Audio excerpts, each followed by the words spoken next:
One, two, one, two, one, two. Come on, come on.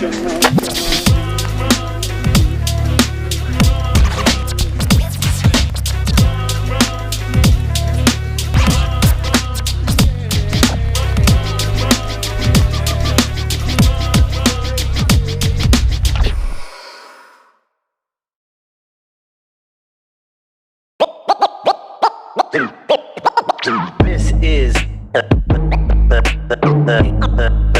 the Inkpulp podcast. This is the Inkpulp podcast. Comics, hip hop, life.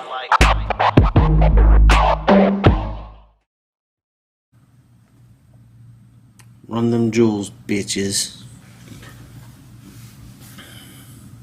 Hey everyone, welcome to the Inkpulp podcast. I'm your host, Shawn Crystal. But you know this. I know you know this. Some shit went down recently, and DC Comics let go of a bunch of their more, I guess, upper echelon editorial staff. An editor I worked with, was close friends with, and I guess I felt like this was coming. Seemed to be Warner Brothers was restructuring a lot of shit, and now they put a bunch of HBO people in charge of a comic book thing. Look, man, at some point these corporations are going to say, this division ain't making us any fucking money. You gotta go. We got all these properties. We've got decades worth of material mining these ideas. We don't need any more. They don't make money. But we can make TV shows, movies, and all this shit forever and ever and ever. We'll be good. I mean, everything's cool becomes uncool. We gotta find a way. We as artists, we as Americans, gotta find a way to not let capitalism destroy us. Anything. There's a way to stay true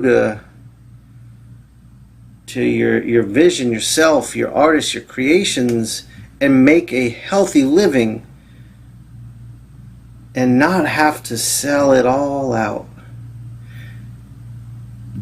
I don't know. Anyway, I feel bad for these people. They're good people, and they don't deserve this shit. But it just look, artists, creative people, make your own way. It's where we are. Capitalist machine's gonna eat everything up. Disney swallowed up Marvel. Warner Brothers swallowed up DC. They're not. I mean, I was talking to my friend the other day. My good friends are some of the best talent in the business.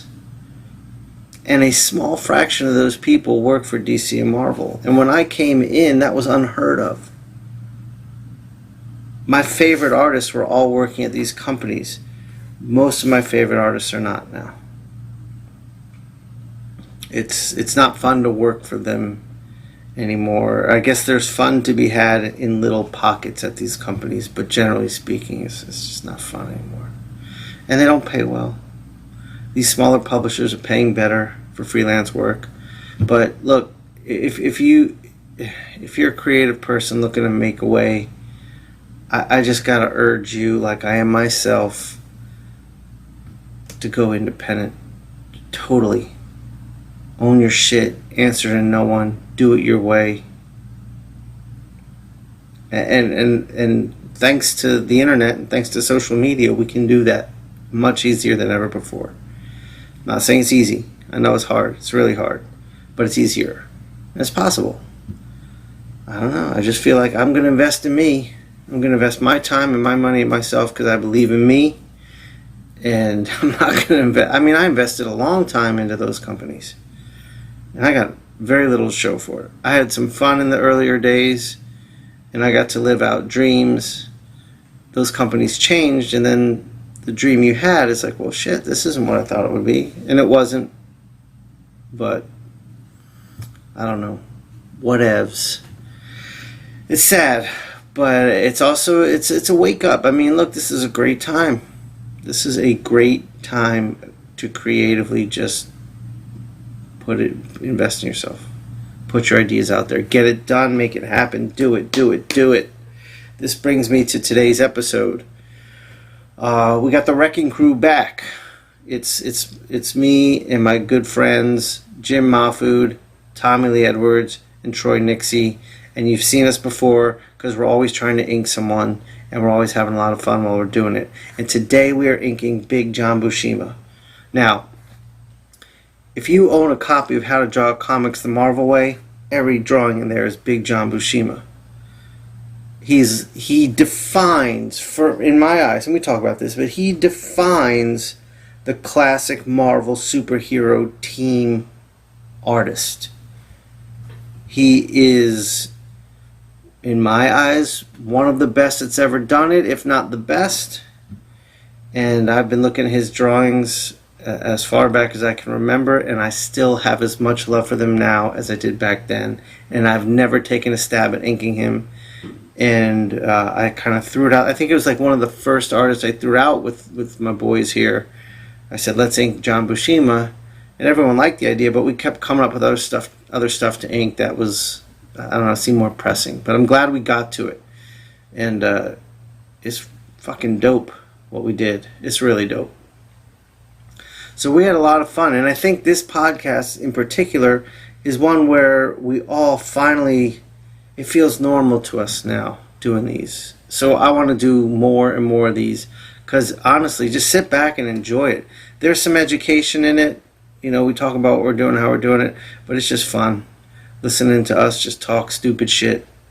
That's just like a pocket of the podcast that I don't get to explore too much.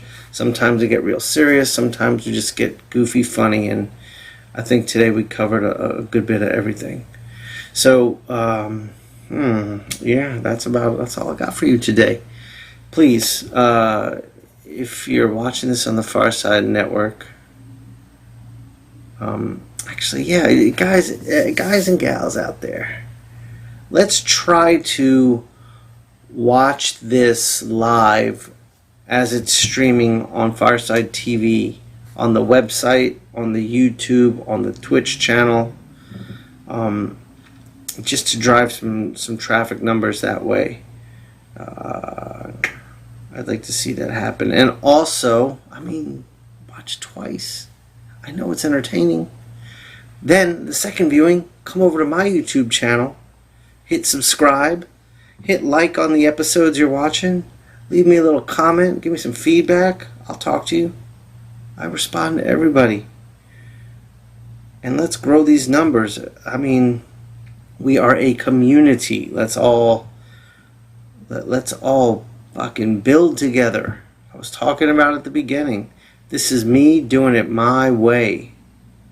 And I want to see you do it your way. I want to know what you're doing. Tell me in the comments. Let me see it. I want to go check it out. Just like you're checking my shit out. So, yeah, follow me also on all social media at Inkpulp, INKPULP. Alan, how about throwing a little graphic up right here? Can you see that? If you put it there, this is awesome. If you didn't, I look like a fucking idiot. Either way, you're laughing or you're seeing.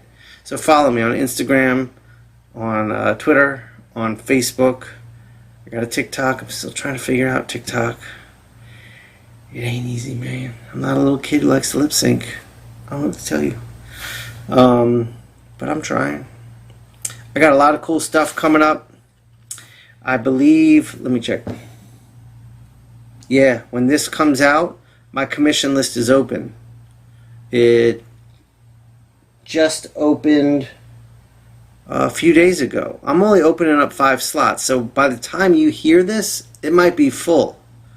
But if not, check out my social media. 5 slots, 3 styles, all 11 by 14, 1 version, black and white, 1 limited color palette, 1 will be fully painted.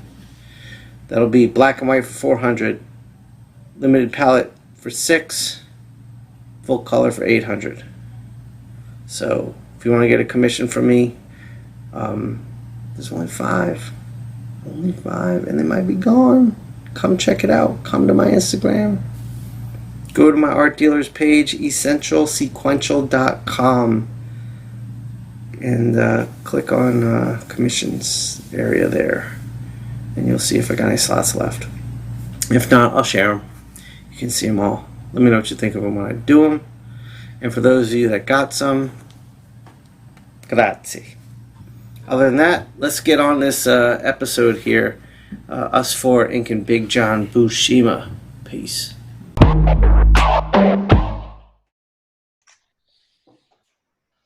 All right, welcome to the Inkpulp podcast. I'm back with my good friends, the inking crew. We need a good name for us. We do. Like a band name. I forgot to wear my shirt. Well, you're wearing our shirt, which is good. Yeah, I'm just glad you're wearing a shirt. That's what matters, Tommy. No pants. So today we're going to be inking John Buscema, who is someone I've wanted to tackle from the start of this. And I think the reason, I've just always been such a fan of his drawings. I think no matter how loose he is, the structure is always really solid. Sure.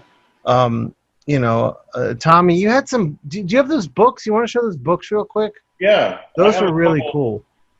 I mean, I think we all kind of had the How to Draw Comics the Marvel Way book when we were kids.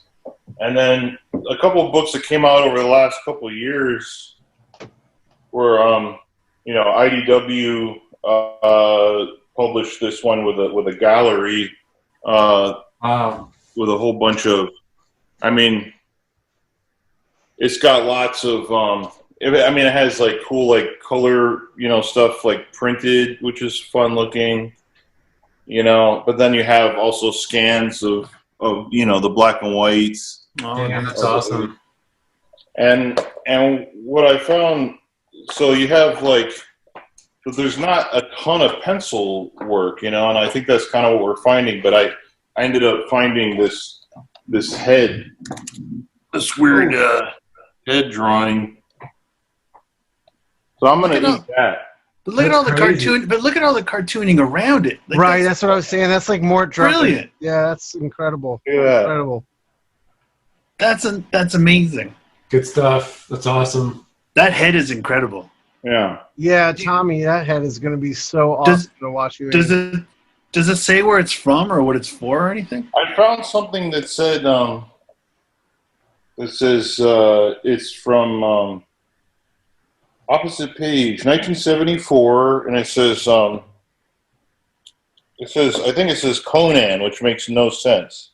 No, not at all. Yeah, Conan the Barbarian. Is that the cyberpunk Conan? Yeah, I don't Bad understand. guy. It could be like a weird. Yeah, maybe it was like a sci-fi Conan. Maybe, or it's like the back of a page. Maybe it was Call the Conqueror.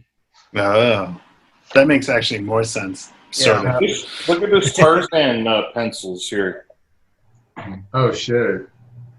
Here, speak, Tommy, so the screen will go. Oh yeah. Okay, look at these Tarzan pencils. Nice. Amazing. Wow, those are gorgeous. Gorgeous. I think even though most of us think of him as such a classic Marvel artist, which he is, there is a very classical kind of illustration that he did, and then there's even stuff he did as an illustrator outside of comics. One of these books has a pretty good selection of that stuff too. And then the other one is Hermes Press did a pretty cool book. John Buscema, Michelangelo of comics. Oh yeah. Holy shit. Yeah. I will say that no one even comes close to him for drawing Mephisto. Yeah. I think there's a lot of a lot of people in the Marvel universe that he kind of just is the staple. Yeah. Like Namor, I'd probably say There's a lot Namor too. Like I'm gonna ink this Namor. This book is pretty much all black and white, so which Oh is shit, that's awesome. pretty cool. But it has a lot of stuff I found really interesting, especially towards the end of Buscema's career, where he was kind of getting more on retiring. And remember this stuff he was doing in the late 80s, early 90s of Wolverine and stuff? Yeah, totally. Yeah. Yeah. Is that did Sienkiewicz ink some of that Wolverine stuff? Yeah, and this one is Yeah. Klaus. Oh shit. Okay. Oh shit. We should do Buscema again and bring Klaus in on that one. Yeah. Well, that'd be cool. You guys know him? I don't know. I've never met him. Oh, then I'll set it up. It'll be great. That'd be awesome. He's a real jerk. And that's saying Terrible something man. coming from Tommy. Yeah. Terrible man. What a surprise. Tommy didn't like someone. Oh, come on, man. Well, we can just all be happy that he likes us. So Yeah, that's true. Do I? I sent you guys some stuff out of this book, Oh, okay. which is really cool. There's like, look at some of this illustration work. Oh, nice. And shit. Totally classic stuff. Very That's cool. And then back here, look at these like old pencil, like Western Lucy. And then there's also just some like observational drawing he was doing. Damn. Okay. Yeah. So Who's older, John or Sal? I don't know. I have no idea. That's a good No idea. question. That's a good question. But so let's show everyone what we're gonna ink. I'll switch my camera and show you all that I'm gonna be tackling just from How to Draw Comics the Marvel Way, this Namor. Like we were talking about, I just saw Scott Williams kind of posted his inks on it and the internet went crazy, and I'm curious because my aesthetic is not at all like Scott's, but I'm looking forward to bringing my aesthetic to this. And then what are you doing, Jim? I got the badass Hulk. Just an incredible pose, incredible Is that drawing. pencils? Yeah. Yeah. Wow. I mean, it's basically this you could just scan and digitize and it would be done. Mm-hmm. So I almost feel like cheating during this one, but it's so fucking Yeah, but you're cool. gonna put your Jim magic on top of that. Yeah. So. Yeah, I'm gonna fucking scratch on it and Right.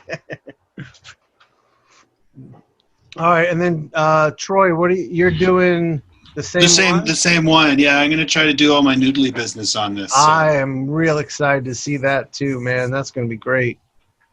And Tommy, which one are you doing? You got that crazy head. Yeah, I was going to share my screen, but it says that you've disabled it. Oh, I'll turn that on. It's not that I've disabled it, I haven't enabled it. No, I know. I understand.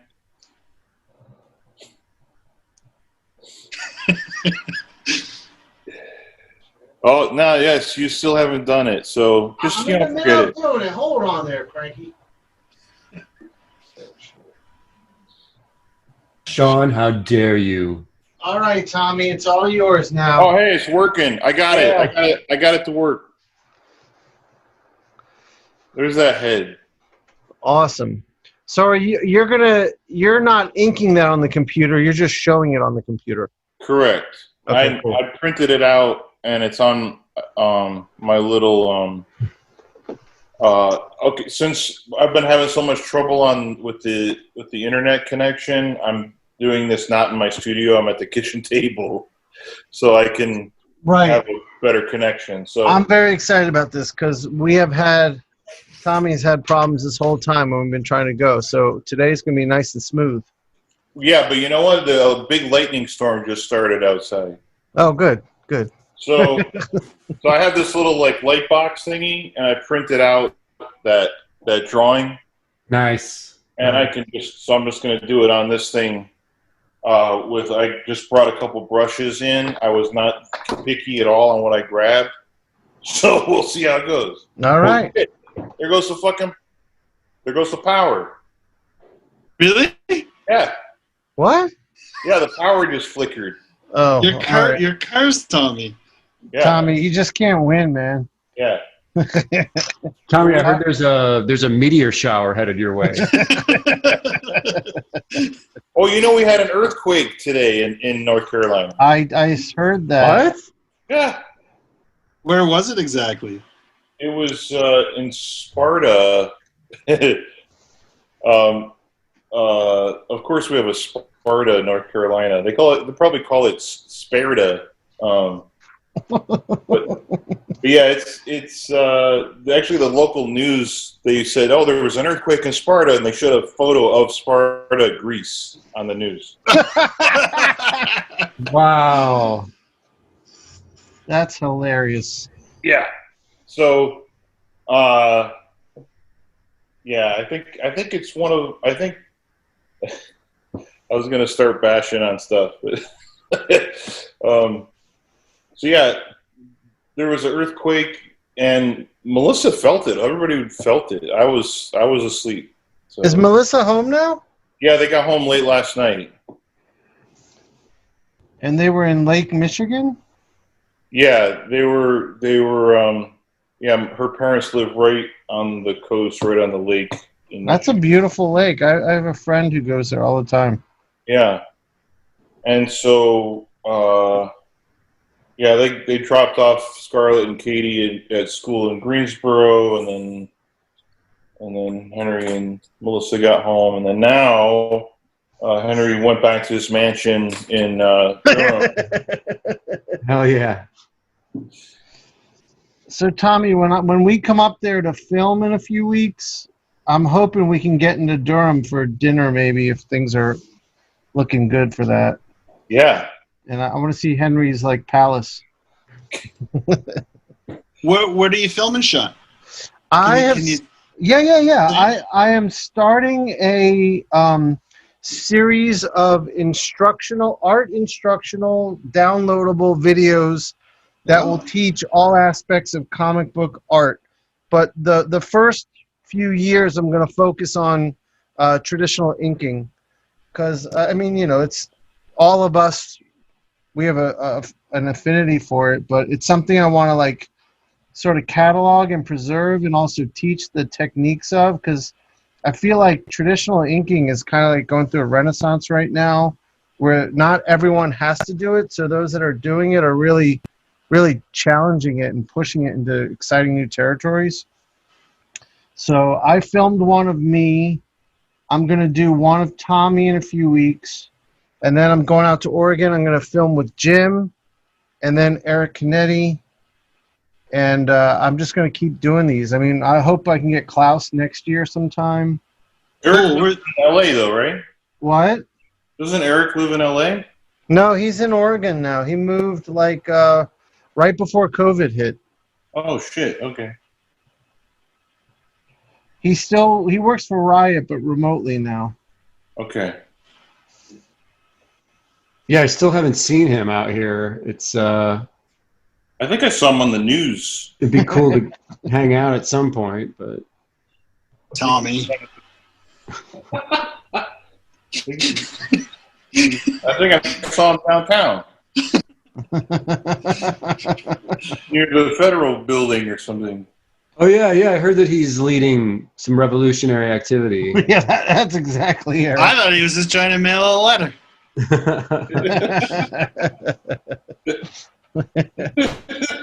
So yeah, Troy, that's what I'm shooting. That's awesome, dude. That's really cool. It's great because there's this real surge in really talented folks putting content out there. You know, videos and everything, and it's really nice to see.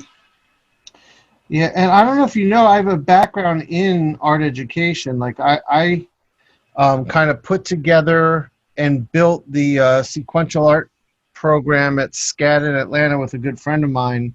Oh, I did not know. And I taught there and ran the department for a good 10 years while I was working in comics full time, and almost killed myself. Yeah. And then finally was like, I just want to draw. But I did miss teaching. I didn't miss working for a evil corporation. Yeah. So Right. let me do this. This way I can teach kind of on my terms. Yeah, I don't know anyone who teaches who doesn't have complaints about the administration, about how things are run. Yeah, plus the cost of art school, I feel really, really awful about that. And, you know, my goal is if I can have a library of, I don't know, 100 to 200 downloadable videos that will teach anyone any area of comic book creation at like 30, 40 bucks a pop, like that's so much, that's like affordable, and it justifies like studying paying to learn how to do comic art, because taking out a $200,000 art school loan to learn how to do this is absurd. Yeah. Yeah, and it's interesting. I think that's a fantastic idea, because even now, like my collection of artist editions isn't huge, but you certainly can, even like almost 30 years in, like I have been, still pick up stuff from those books and videos, definitely. Right.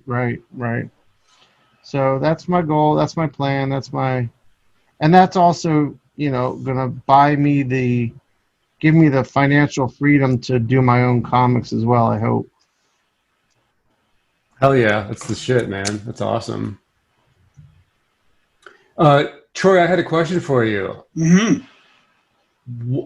Deciding to start off on the foot, like the bottom of the piece, is there a reason for that, or? There is no reason, and I'm really weird in that I always start everything I do in the bottom left-hand corner, and I don't know why. Are you serious? Okay. No Yeah. shit. Wow. Like I don't even pay attention to it, and I just invariably go to the bottom left-hand corner. Like on all these commissions that I've been doing, every single one has been the bottom left-hand corner. Okay, interesting. Are you a very type A personality person, like artist? Like, are you very organized and? Yes. Okay. Yeah. So that makes sense.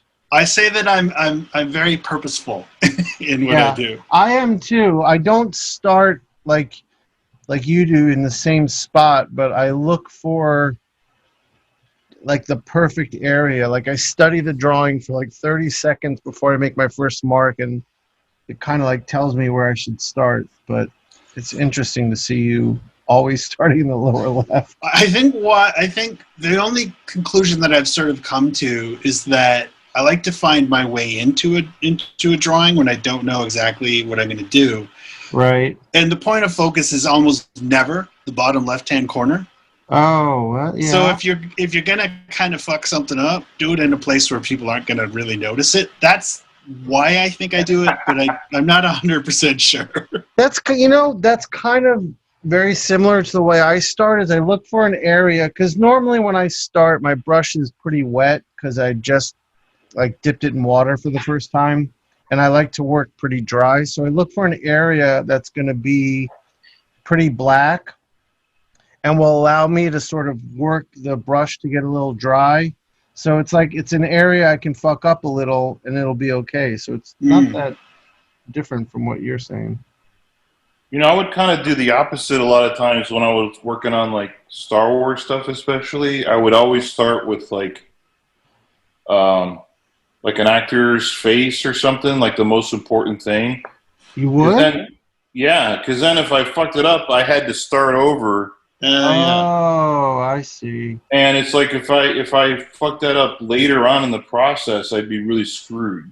Yeah, that makes sense. I was going to say you got 2-ton balls, though, for starting there. But that makes sense. I mean, that makes total sense. What are guys working on? Can we talk about that, or is it all like hush hush, top secret? You mean like freelance wise? Yeah.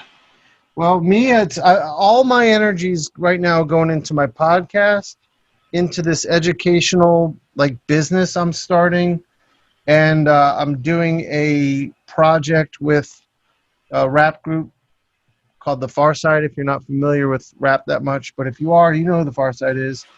And I think now we got Del the Funky Homo Sapien involved.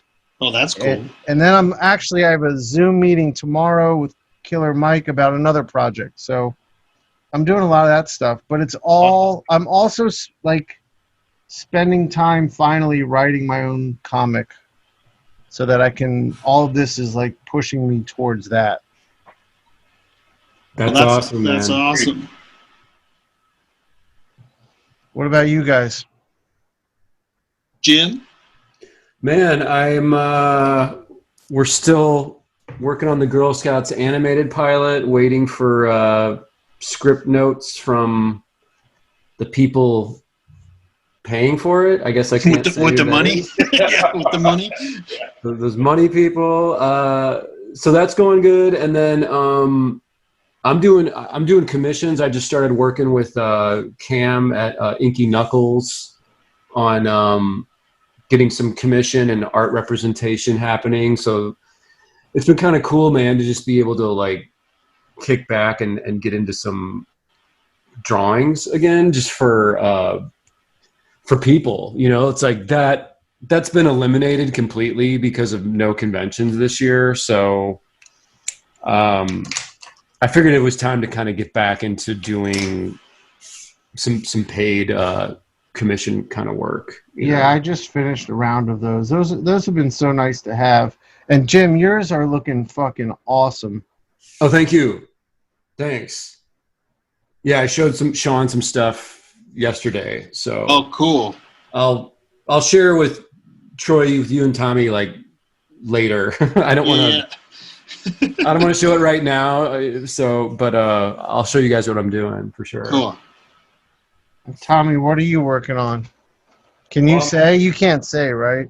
I can't say on one of the things because it's a comic, but we haven't announced it yet or anything, and then the other one is the comic that we just solicited it is from AWA Grendel, Kentucky.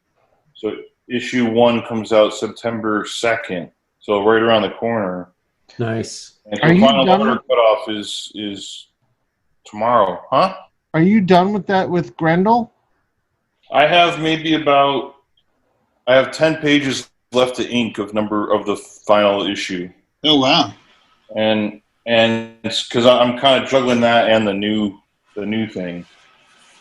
So I'm going extra slow on both projects. So Tommy's an example of a rock star who's in demand. Well, Oh yeah. And I think Troy, I what were you saying, Tommy? was just saying I just things just kind of worked out, you know. I'm pretty lucky that I'm busy, you know. Yeah, but you're also a wonderful artist, so it's not surprising. What about you, Troy?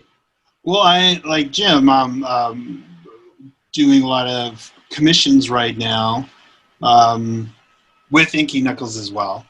I started working with Cam a year or so ago, and I that's really been going really well. I like the business he's got going. I like seeing like it's a good roster of dudes. And one woman, Rossi. We can't forget Rossi. Oh, is Rossi? I was going to ask you about that. I was happy to see. I saw that she was on the stream. I didn't know if she was with him. Yeah. Oh, So that's she's great. actually been with them longer than I have. She worked with him when he was partnered up with someone else. So she's, I think, mainly been doing animation of late, though. So Yes, she's really gotten good. Her stuff's Yes. awesome. Yeah, she's really good. What's her name again? Rossi Gifford. I'll have to look it up. She lives in Toronto, but she's from Scotland. Is that correct? Yeah. Yeah. Oh, okay.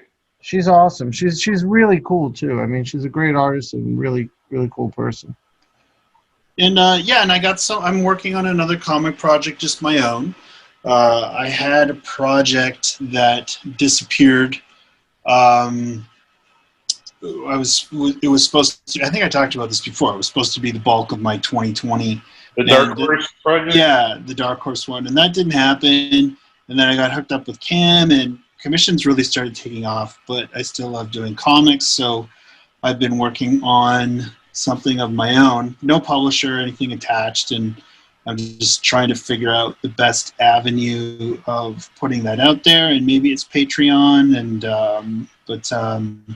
yeah, the commissions have afforded me the ability to just work on something and not really have to sweat finding a publisher right away. So that's nice. I love that. That's exactly where I'm leaning. Just do it myself. I love the And idea. it is weird. The thing that I'm doing, and I've just decided to really, really lean into the type of stuff that I want to do. Oh, I'm excited for that.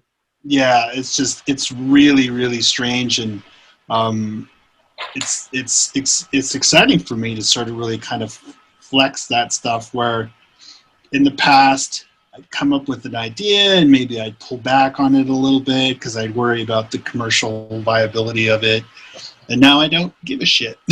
Yeah, I think as artists, I think we all do better when we don't worry about that shit.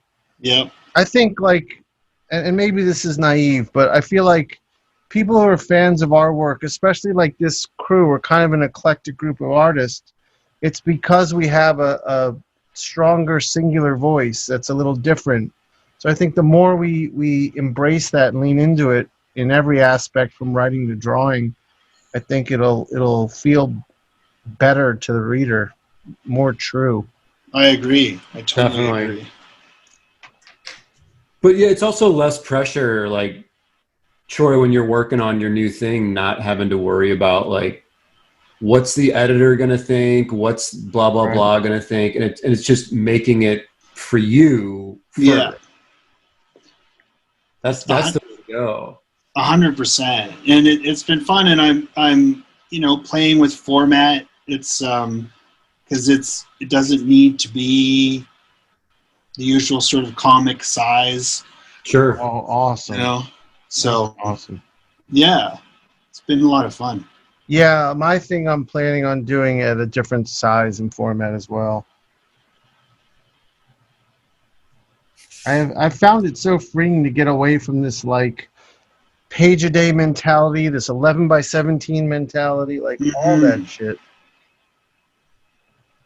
Yeah, I mean the page a day thing. I mean, it makes sense if you have deadlines or doing a monthly, or you're doing a monthly book or whatever. But right, if you can financially work it so you don't need to hit that speed, then don't. Yeah, I agree. I'll do much better work not worrying about that.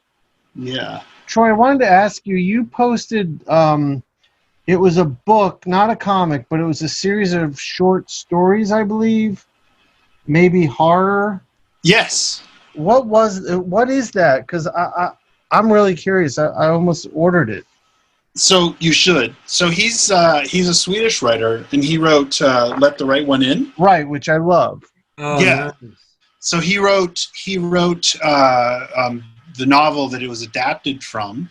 And then did you guys see Border, that movie Border? No. Oh, it is so good. So it's a Swedish movie. It's a Swedish movie that came out, I think, 2019. It was on Netflix. It's not on anymore, but it might be on US Netflix. And I don't want to say anything about it because it would totally give it away. But it's this fantasy horror story that was taken from a short story that he wrote in this collection of short stories. But he also adapted it, and he wrote the screenplay. So he's written a handful of horror novels, and he's amazing. Like, he's incredible. Sweet. All right, I'm going to get the book because we're actually, I'm going to have a week off in September. And I'm just looking for something to read while I'm away. And what's cool is in the collection of Lundqvist is his name, and in the collection of short stories, if you like Let the Right One In, and you should read the novel. I'd actually recommend you picking that up first. Okay. there's a couple of the short stories that tie into it. Yeah, I saw you said that on the post. That's what piqued my interest, was that it was the guy who did Let the Right One In, and that it tied into it. And the novel really delves into a lot more. That sounds awesome. Yeah. Yeah, it does sound great. I also just ordered, Jim was turning me on to the new Adrian Tomine book. Oh yeah, I know. Me too. I was talking to Jim about that yesterday. Am I saying it right? Is it Tomine or Tomine? No, it's because there's the Jim and Ed did an interview with him, and it's like Tomine or something like that. Oh, okay. And that was out of his mouth. So, Yeah.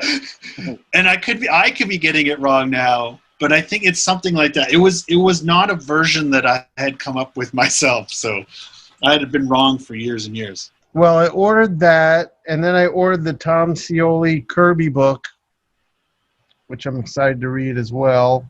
I love that book. And then Jim showed me, Jim, maybe you should show us the other book. Yeah, let me grab that real quick. Guys, this book is gorgeous. I don't know if you guys know Jose Gonzalez.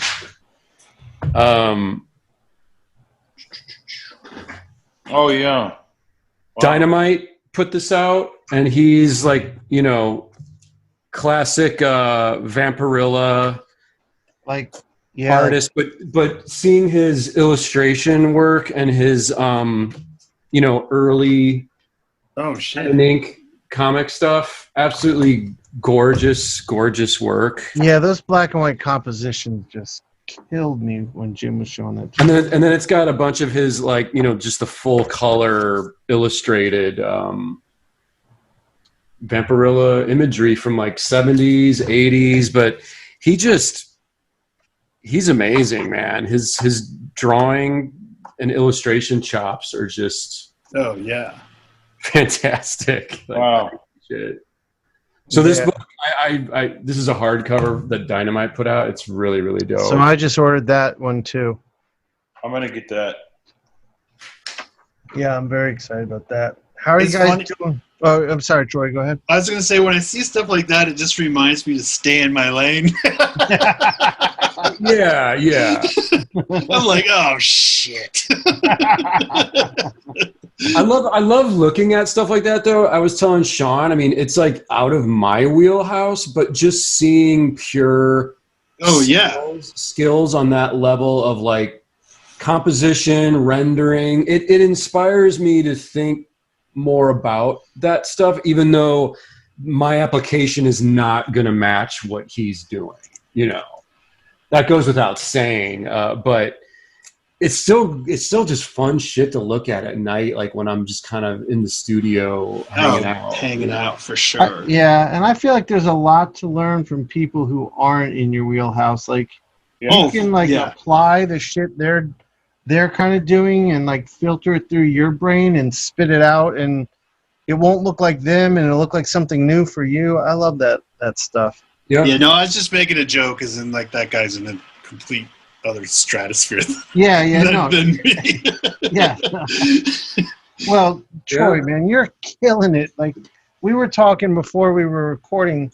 That commission you're doing, all your commissions you've been doing are so amazing.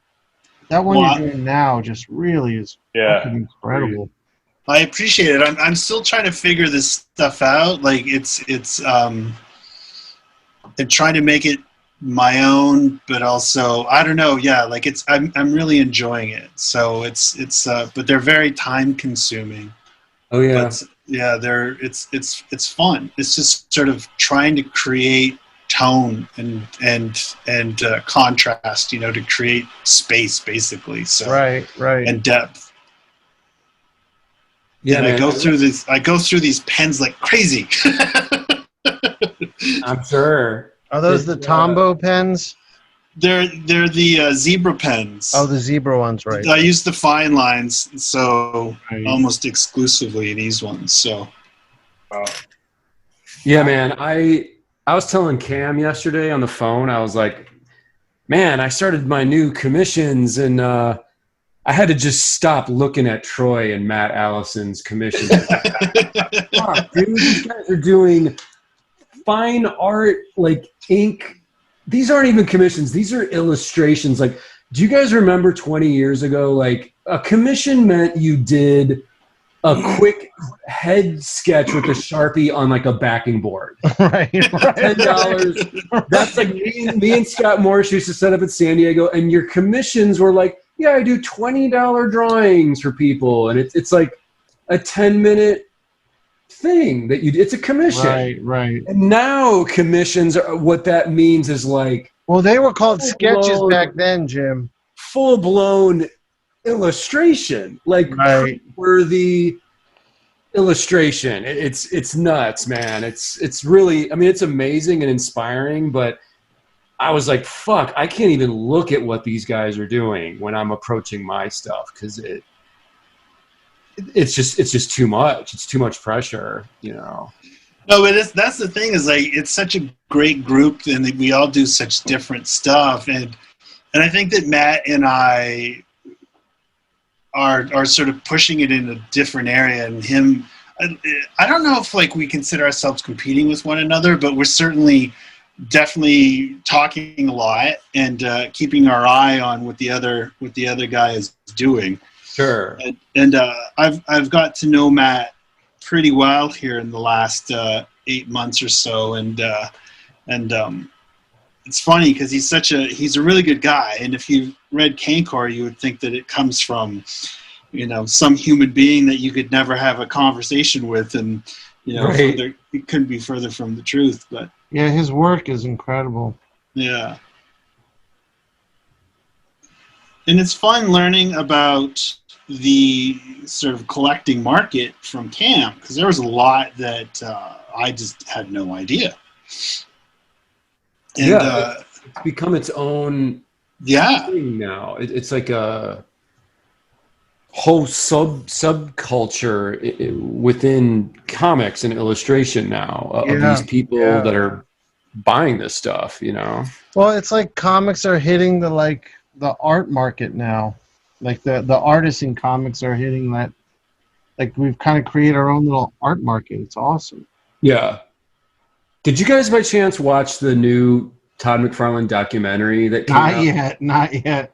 Okay, well, it's great, but there's something that he says in it that I thought was really interesting and true, which he said that current time right now, he's like, there's never been a higher level of artistry happening in comics right now. And he's like, man, you walk through any artist alley at any big show now, and it's just guys that are just completely destroying it, you know. And for me, it's like, well, sure, that's true. The only downside is it's like, well, I wish more people were buying the product, buying the actual books, you know. Right.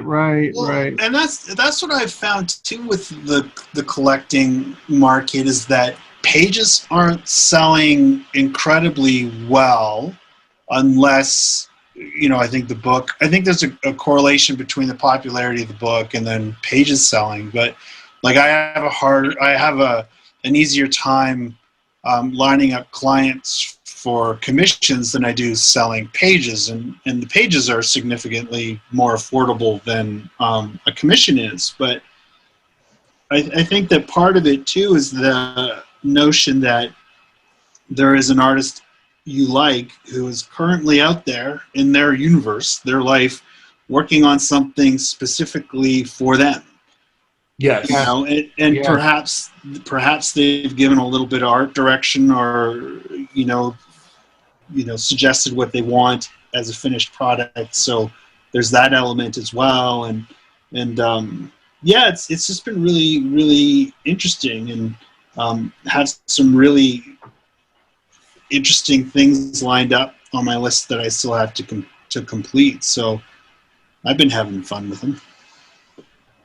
Oh, dude, they're masterworks. Yeah, they really are. They are. You're getting close to that, like, Bernie Wrightson Frankenstein level. Well, those images are open on my laptop almost all the time. There you go. Okay. And I just look at how he plays with light, and Yeah. I don't want anyone to think that I believe I'm anywhere near him. I'm not. But just seeing how he works dark against light and like his rim lighting and stuff is just incredible. It's beyond me. Yeah. I mean, that's some of the most masterful black and white illustration ever done by a human being. Oh Yeah. yeah. I remember seeing those images as a kid and just trying to wrap my head around, like, how the fuck did someone drew this? Yeah, I know. Like, how this is beyond anything I'm understanding. You know, this is it's incredible work. Yeah, totally incredible. I was fortunate to see a few of them in person, originals in person. So that was unbelievable. Where did you see those at? They might have been at Guillermo's house. Oh, right. Okay, so he owns a couple of those. more than a couple. At least he did. Okay. Yeah. Okay. Wow. I don't know if I should say that or not. Oh well. too late now. It'll be okay. I think there was like one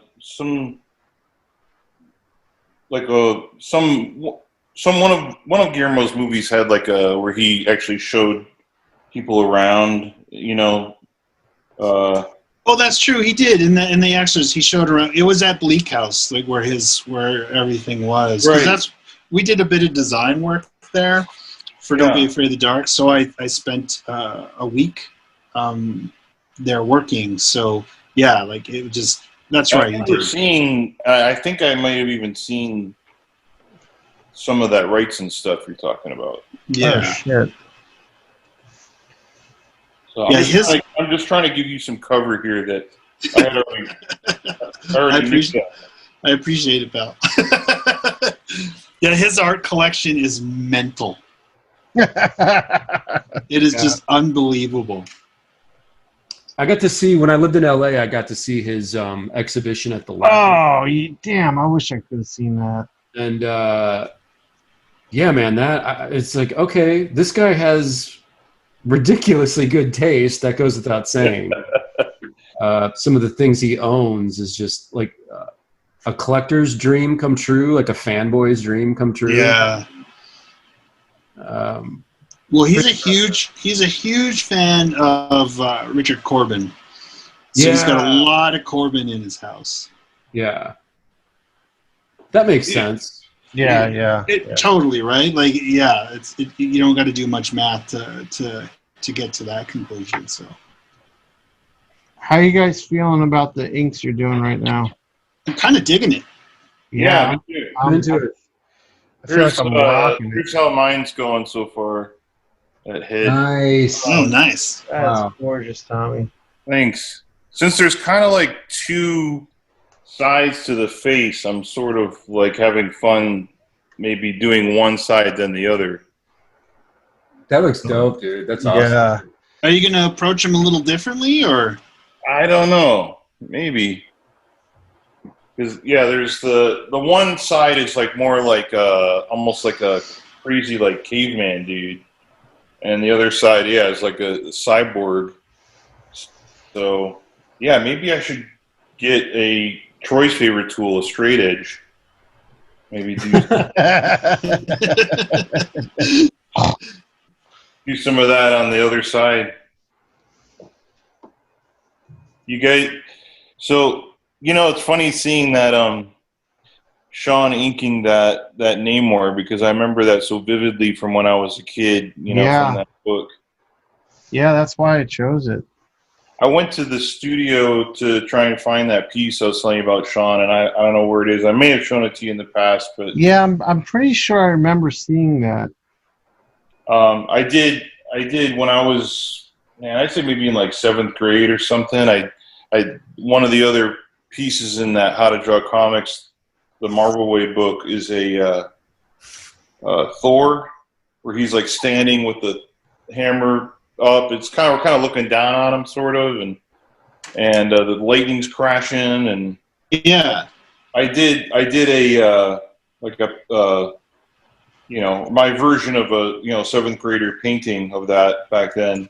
Nice. I gotta find it. But yeah, I was lucky enough to have classes like from an illustrator in Detroit where we lived that I was able to bring that to him and get really good pointers and learned all kinds of really cool techniques and stuff. It was great. That's awesome.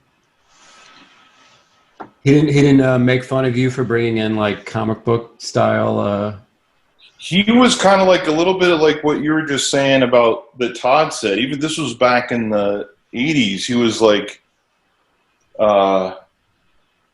know, he was a commercial illustrator who did a lot of stuff, especially being in Detroit, a lot of stuff for ad agencies in the automotive industry and stuff. And he was saying how he's like, he was like, you know, comics are going to be like the art form of the 90s, you know. Oh wow, okay. Because there just wasn't any illustration was dying at the time. So Yep.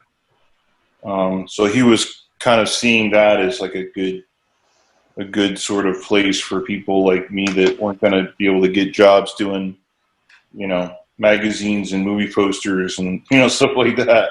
Right. Yeah, it's unfortunate that we moved away from painted movie posters. Yeah. You know, and I mean, just the design of movie posters now is so unremarkable. Yeah. It really is. Well, also, movies are so unremarkable now, too. Well, oh, God, don't even get me started on that. It's going to make me cry. Yeah. It's so true. Oh, I thought of one of the movies I liked, Troy. Oh, what was it? It was a fellow Canadian did it. Oh. So I kind of grade Canadian filmmakers on a curve, you know, that way. An asshole. Yeah, it was. Oh, I can't remember it was Cronenberg's son. Oh. I can't remember, but it was. And I could look it up right now, but it's too complicated. It's a movie about actually it's about a oh yeah, okay, it's this really awesome story about it's like a near future kind of thing. Mm-hmm. And near future, because it's, even though it's not David Cronenberg himself, it's his kid. They obviously both he's inherited his affinity for body horror. Uh-oh. He came by it honestly. Yeah, and man, it's especially like society is so obsessed with celebrity, like we are. It's let's say your favorite. Let's say you worship Donald Trump so much that like he gets a flu or something. He has a cold, or he has because it's Trump. It's probably an STD. Okay, so he has STD, right? And you could he could sell that STD to a company that could then market it and sell it to his super fans, and you could have the same disease that he has. Oh, yes, I've heard of this movie. What the fuck? What is it called? That came from his body. Isn't that awesome? Yeah, it sounds horrifying. Yeah. All right. And it has that kid in it who he plays the asshole brother in Get Out. That like red-haired kid. You know the Jordan Peele movie? Yeah. Yeah, I know the movie. All right, I'm just gonna have to look it up. It's a few years old, right? Yeah. Yeah. And I saw it on Hulu. I don't know if it's still on Hulu, but it's very simple, really, you know, just good storytelling, super simple, nice photography.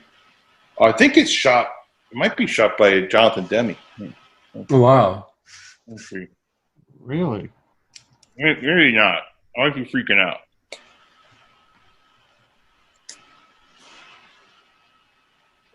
Okay. Antiviral. Yes, I have heard of that. Yes. Antiviral or antiviral. Is it really like disgusting? No. Not. I mean, there are moments, but not as bad as you would think based on his dad's stuff. Right, and the premise. Yeah. I mean, it's more disgusting in thought, which is the best kind. Right, Yes. right.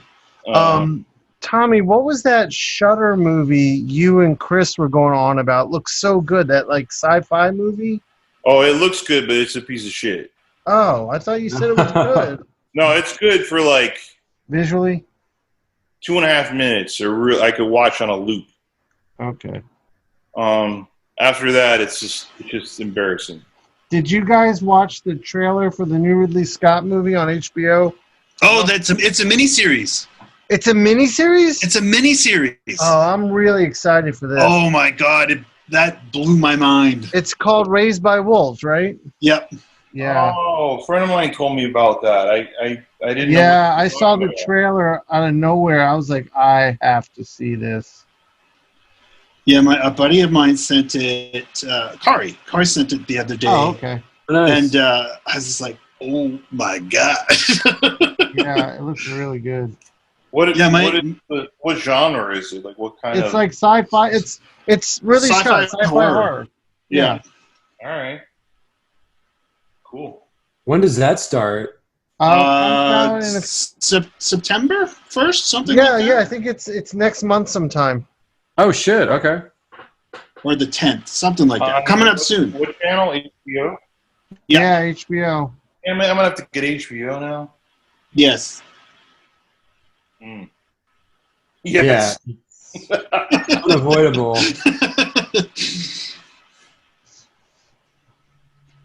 Also, I'm a big Wes Anderson fan, so I was Me happy. too. I was happy with his new trailer.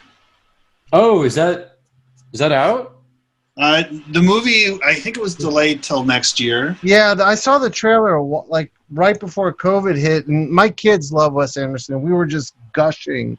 It looks so gorgeous. Yeah. Oh, nice.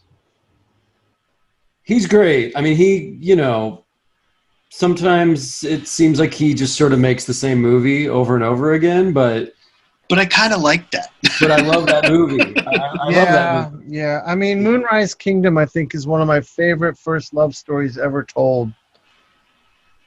Yeah, that's a good one. I love that one. Huh. What? No, what? Nothing. Oh, Tommy. My favorite of his is Rushmore. Of course. Yeah. Tommy's the purist. No, it's just part of it might be like nostalgia or something, just because it's been in our lives for a long time. Right, right. But what about what was the movie with the hotel? Grand Budapest Hotel. Yeah, what a beautiful. You didn't like that one, Tommy? I liked it. I didn't say I didn't like it. I'm just saying I like Rushmore as my favorite. All right. Jeez. What about The Life Aquatic? I didn't like that so much when I first saw it, but like most of his movies, I liked it more and more each time I saw it. Yeah.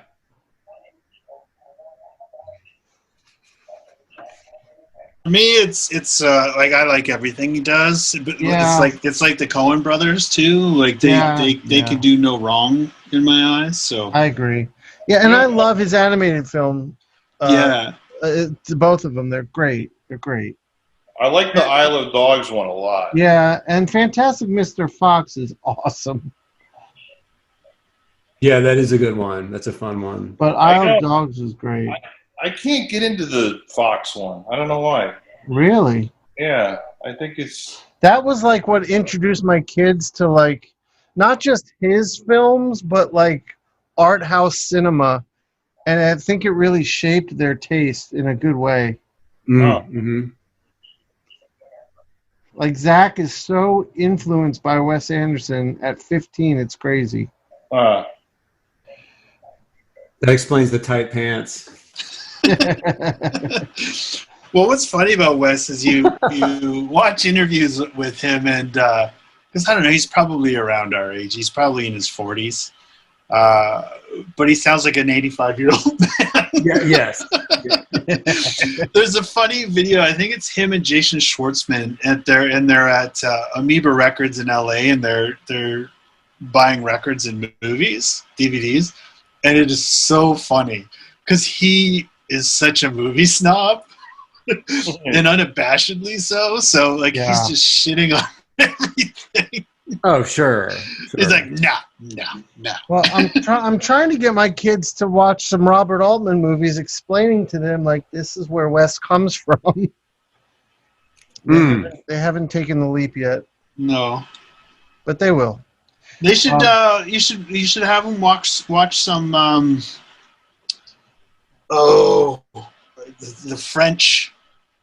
The French director, and he stars in all his movies, and I know his name just completely escaped my mind as soon as I started talking. Tati. I don't know. I'm not familiar at all. So he has about 5 or 6 Playtime, Mon Oncle. They're brilliant, and they're totally Wes Anderson. Wes Anderson, loves this guy.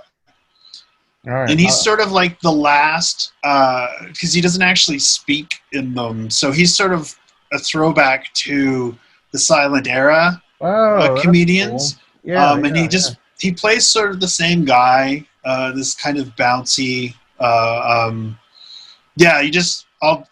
send you some links. You can watch some trailers. I think he's pretty brilliant. Yeah. Yeah, that sounds great. Speaking of Jason Schwartzman, did you guys watch Bored to Death on HBO when that was on? Yeah. I really enjoyed that series. Yeah. I always meant to watch it. We have HBO and it's on there, and I just haven't got to it yet. Yeah, I recommend it a lot. It's really good. It's my buddy Dean Haspiel did all the art for. Did he? Yes. He did all of Zach Galifianakis plays a comic book artist, and it's all Dean's artwork that he's doing. It's cool. Right. You're friendly with Dean, Jim? I am. Yeah, he's a good dude. Yeah, I gotta hook up. Sorry, Sean. No, go ahead. I was gonna say I knew him on my old Facebook and Instagram accounts, and I haven't hooked up with him on my new one. I'm gonna remedy that when we get off here. Wait, you have a new Facebook? No, just Instagram. Sure. Yeah. Facebook, never to return. It really is an awful place. It really is awful. Yeah, it's sort of unnecessary at this point. I have it linked to my Instagram, but I don't actively go on Facebook normally. It's just I don't know. Yeah, I'm learning how to use the Facebook page because you can, I've listened to since I'm really trying to sell and market my own shit now. There's a lot of success people are having on those platforms, so I'm trying to use it just for business. Mm-hmm.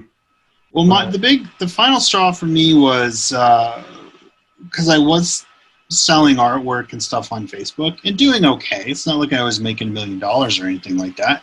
Right. But then all of a sudden they kept pushing me to open a business account, to switch it to a business account, which I didn't want to do. I'm not paying for Facebook.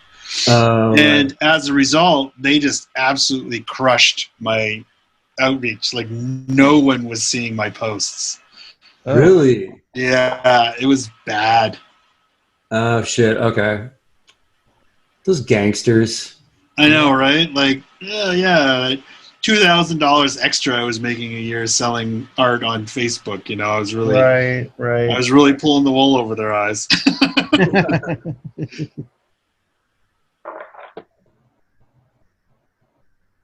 I watched a movie that I hadn't ever seen before, that I always knew of, but Troy, you probably know this movie, Bad Company from '72. Yeah, that sounds familiar.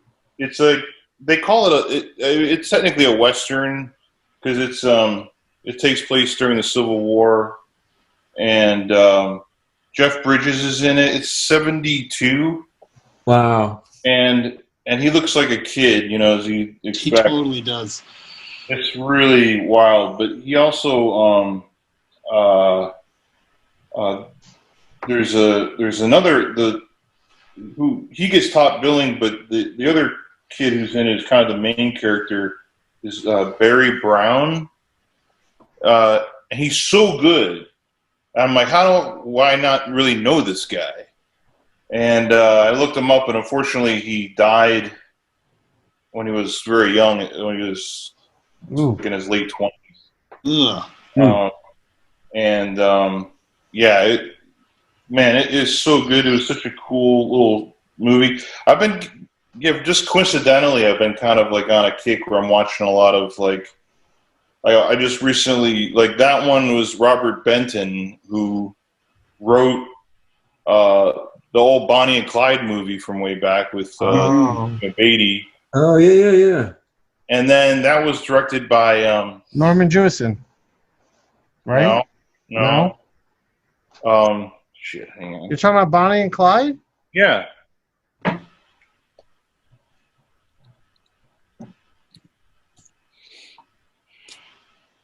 on. Are you looking it up? Yes. Arthur Penn. Oh, okay. And then Arthur Penn did another movie that I had never really watched, but I always knew the artwork because it was a Bob Peak poster. It was Missouri Breaks. I know that one. And it has I just fucked up this head. No, I'm okay. It has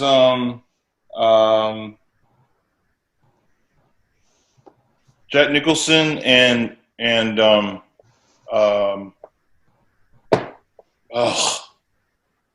what's his name? Superman's dad. Oh, Brando. Marlon Brando. Yeah, Marlon Brando. Thank you, because he will always be Jor-El. Right. So it's those two guys in this movie about some like horse thieves, basically, and oh my god, the acting is so good. It's awesome. I love it. Shit. But yeah, it's like, and I just kind of coincidentally, like you find so many of those, especially in the 70s. You had these 60s and 70s, these actors and filmmakers that all, just ended up gravitating towards each other and working together. Right. Yeah, they really loved that sort of ensemble mentality back then, and almost like a theater group. Yeah, that the craft of film was something different. It was amazing. Yeah. Exactly. They looked beautiful, all shot on film. Yeah, just like you watch The French Connection. Oh my god, that movie's the shit. I love it. Like you can smell those scenes. Like it's just so visceral. Yeah. There's another one of my favorite movies from around that time period is Thunderbolt and Lightfoot. Yep. By Michael Cimino. And so much of that stuff it's like, also you notice the production design of this stuff. Like there's a movie that Cimino did that I hadn't seen in years that I rewatched recently, Year of the Dragon with Mickey Rourke. Yes. Yeah. That's a good one. But man, there's an actress in the movie. The main actress is so bad it makes it really hard to watch. And for like years, Melissa has we haven't seen that movie in so long. We just know all of her lines because we make fun of the lines all the time. Who's the actress? Some woman. I don't. Some broad. I know she ruined it. It's she's supposed to be Chinese, and to make it worse, she's like half white, half Japanese. Right. Just so bad. They didn't care about shit like that back then, man. No, you're right. You know. And but I like those movies where the lead character is kind of an asshole. Yeah. But anyway, what I love about each scene is you could go through that thing, and it made me think about comics a lot too. Is like where you have like a scene like at the police commissioner's office or whatever, and they've art directed that location so well that you have papers, stacked up. You have certain books, certain, family photos of his family. Right. You don't think about it until you've, really unless you're focusing on that or you've seen it a bunch of times. And I totally, completely, 100% believe these people because of that space. Right. Right. I think about that with comics all the time, where where there's not, I don't think, enough attention to that. Yeah, I can see that. Yeah. Where I kind of wish there was a bit more thinking about,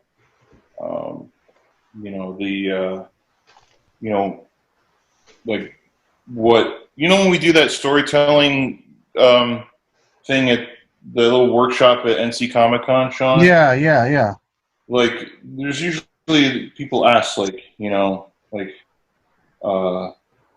about how do we learn about a character, or stuff like that, and there's so much you can just put in the background. Right. Yeah. And it's so true, and I'm a huge believer in that too, Tommy, and it's I always really enjoy doing shit like that. And, Yes. There's this scene that no one picked up on. Damon probably did, who I worked with on Vinegar Teeth. And there's a scene where Artie and Vinegar Teeth are getting drunk, and Artie decides to pull out the good stuff, and we sort of hint that there had been a woman in his life, and we don't really know who it is yet. It's revealed at the end, but he pulls out a bottle of the good stuff that he hasn't drank, and on the label, it was the wedding. That was the whiskey that they had at their wedding. Oh, cool! Yeah. And so it was. So the label is. So he's got his thumb covering the bride, so you don't see who it is, but you see him in his younger, not so saucy, sousy, drunken days. And it's just I just love doing shit like that. Mm-hmm. Probably no one realized that, but I knew it was there. Yeah, I think it affects people's subconscious. I think people pick up on it, and it does communicate something.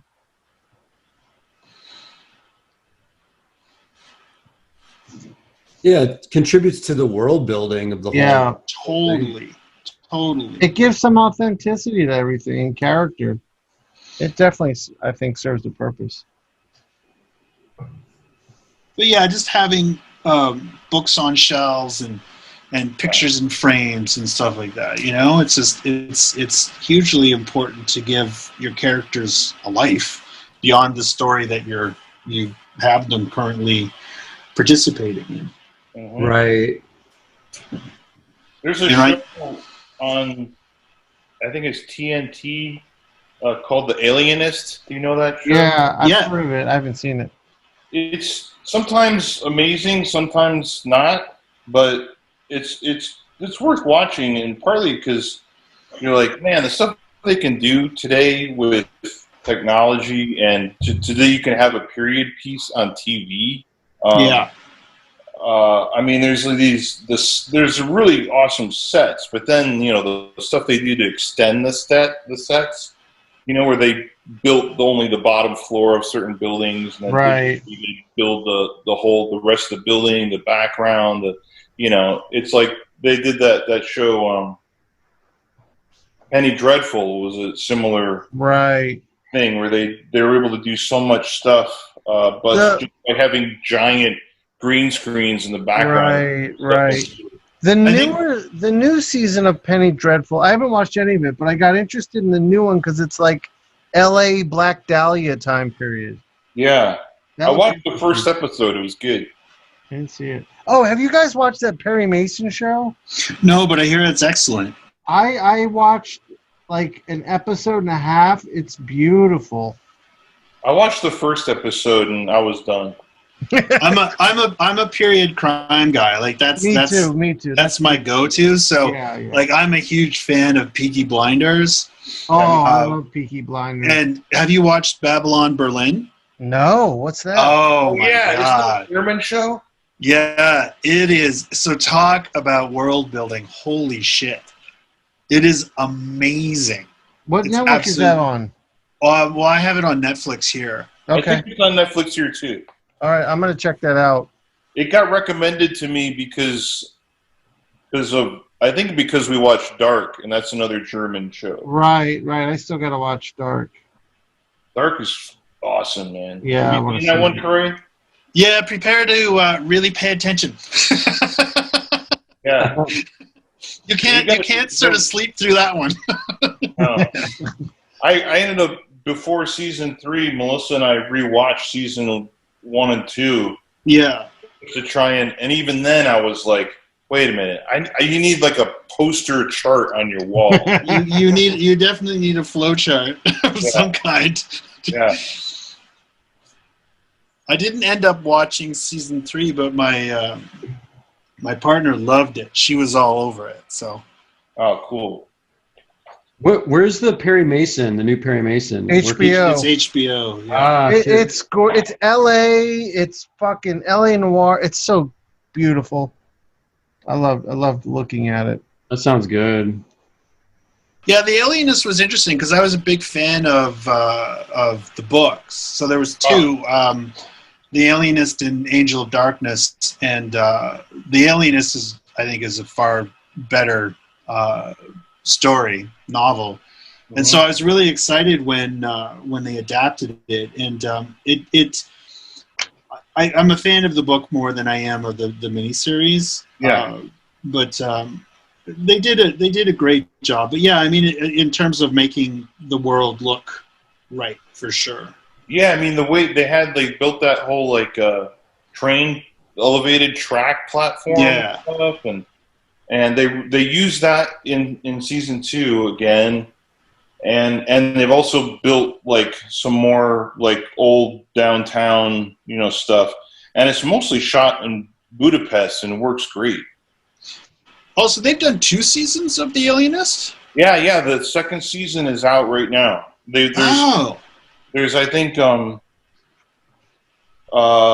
6 episodes have shown. So where was it on? Where is it? I think it's on TNT here in the States. Oh, so it'll be a bit yet before it comes on Netflix here then, I bet. So yeah, and they did, what's the second book called, Troy? Angel of Darkness. Yeah, they adapt that. Yeah. Which is kind of cool because I didn't know anything really about the books until the show, and I thought it was kind of cool that they're going ahead and, sticking with, they're actually adapting the source material. I mean, within reason, I'm sure. Yeah. There's a lot of stuff on the show that feels very much like, all right, this is for TV reasons, Yeah. Some of the soap opera type elements to it. They got to add that flavor, Tommy. I know. Gotta have those love scenes. But yeah, I'm a sucker. I'm a sucker for a period crime show for sure. What's your favorite Coen Brothers movie, Shawn? My favorite is probably Miller's Crossing. Yeah, that's right. We talked about this. But I love Lebowski. I love Fargo. I mean, I love all their movies. But again, getting back to what Troy was saying, Miller's Crossing is that perfect crime, Yeah, that's what made me think about it. Yeah. And I love there's so many quotable lines in Miller's Crossing. Oh yeah. Every day after I hit the cat, and they start crying, and I'm like, "What's the matter? Somebody hit you?" Jesus. What'd you eat today? Hot dog and mustard. Hot dog and mustard? You see And I that? love how they just open the movie just like The Godfather with the monologue. But that monologue is so good in Miller's Crossing ethics. The question of ethics. Right, it's so good. I met John Polito one time at a restaurant. Oh, did you really? Yeah, I was with Howard. It was me and Chake. Oh my God. Yeah. And we were at a restaurant in like North Hollywood or something. Did Howard take a swing at him? And Sorry, John. it was like he was, of course, like most actors, you're like, wow, he's so little, you know. Right. Which you already could tell that he was a small guy, but Right. in person it was like, whoa, you know. And of course, because I was like 21 or something, you know, I had to impress him with my my lines from Miller's Oh, Crossing. I'm sure he loved it. Oh no! Actors love that. I love Jim's reaction. Oh no! Yeah, that's perfect. That's perfect. Oh my God! Oh no! It's living in LA for 16 years, man, and just occasionally seeing people make fools of themselves in front of celebrities, and like after you live there for a while, you understand like you don't talk to celebrities, like don't fuck with them. They're just people. They just want to get their food or their coffee or whatever they're doing and get out of there. Right. And I had an incident. I mean, it wasn't with me, but I was at my local coffee shop with Richard Lewis was standing right in front of me about to order. I think Jim, did you tell this story on a previous episode? Oh God, I probably did, but Or- I don't remember it. Okay, yeah, tell it, because it might have just been me and you talking. But there was a guy who was just in the coffee shop who came up to Richard Lewis and interrupted him as he was trying to order. I was like, dude, I just wanted to say hi. Like, I love your work. You're so funny. Curb Your Enthusiasm. And Richard Lewis is just like, I can't. I can't. I just can't. Like, that was his reaction. He was like, he couldn't even form a full sentence and be like, go away. He was just like, yeah, man, I can't. The guy was like, oh, and just walked away. Was the guy like, oh, you really are Richard Lewis? Oh, yeah. I mean, he didn't say those words, but it was just like, this is the guy. This is what did you expect? You know? Exactly. But man, yeah, it was just weird, like seeing people react to things. And this one time I saw this guy with John Polito. He was such an ass. we were at. No, he was impressed, man. He was. I could tell. What line did you say, Tommy? I honestly don't remember. There was probably about 7 of them. Or something. At least you didn't ask him to do a scene with you. Oh yeah. Oh my God. Do you remember that time you said this? Do you remember your time you said that? Yeah. I even know all your lines from those 2 episodes of Miami Vice. Here, let me get out. I have it written here. Wait, all right, Troy, speaking of great crime films, The Long Good Friday. Oh, I don't know if I know that one. It's the British one. Bob Hoskins is in it. Oh, yes, I have seen it. I love that one. I haven't seen that. Oh, my God, it's so good. It's like 70s. It's kind of like Guy Ritchie movies. Like a lot of the older actors in the Guy Ritchie movies, they're younger actors in this one. So like Guy Ritchie movie, but good. No. Now I will say that The Gentleman is not a great movie, unfortunately. I wanted that's his new one. I wanted it to be good too. I wanted it to be good, and unfortunately, it's not great. He's real hit or miss. He is now. Yeah. He hasn't hit in a while. But I loved Lock, Stock, and Two Smoking Barrels and Snatch. Yeah. And Lock, what about Stock, Layer and- Cake? That wasn't him, but I enjoyed Layer Cake. No, that a was lot. Matthew Vaughn. Yeah, that was good. So Matthew Vaughn was his producer on those two movies. Okay. Yeah, and then he moved over to directing, and then he directed the Neil Gaiman adaptation. Stardust. Yes, thank you. Oh, I didn't see that. Yeah. That's his best movie. I really like Layer Cake. That's a good movie. I watched it about 3 weeks ago. Again, I had seen it before. Great use of music too in that movie. Yeah. Lock, Stock was such a strong debut. Yeah, you know? it really was. I remember everyone saying like, "Oh, it's this British guy made like it's like the British Pulp Fiction," Oh. and that was kind of the selling point of it. Right. With the music, the Right. characters, the Snappy crime. dialogue. Yeah. But I thought it was really. That's still his best thing, I think. Yeah, I like Snatch too. I know it's kind of almost the same movie in a lot of ways, but I enjoy Snatch. Yeah. I didn't even mind his Sherlock Holmes movies. I don't think like I the saw first one. those. The first one's cool. Yeah, the first one's cool. The second one drags. Like it's a little long, but I watched a little bit of I don't even remember Rock and Rolla. yeah. What I saw was like it was visually it was a really cool scene where he's like the Clash is playing that.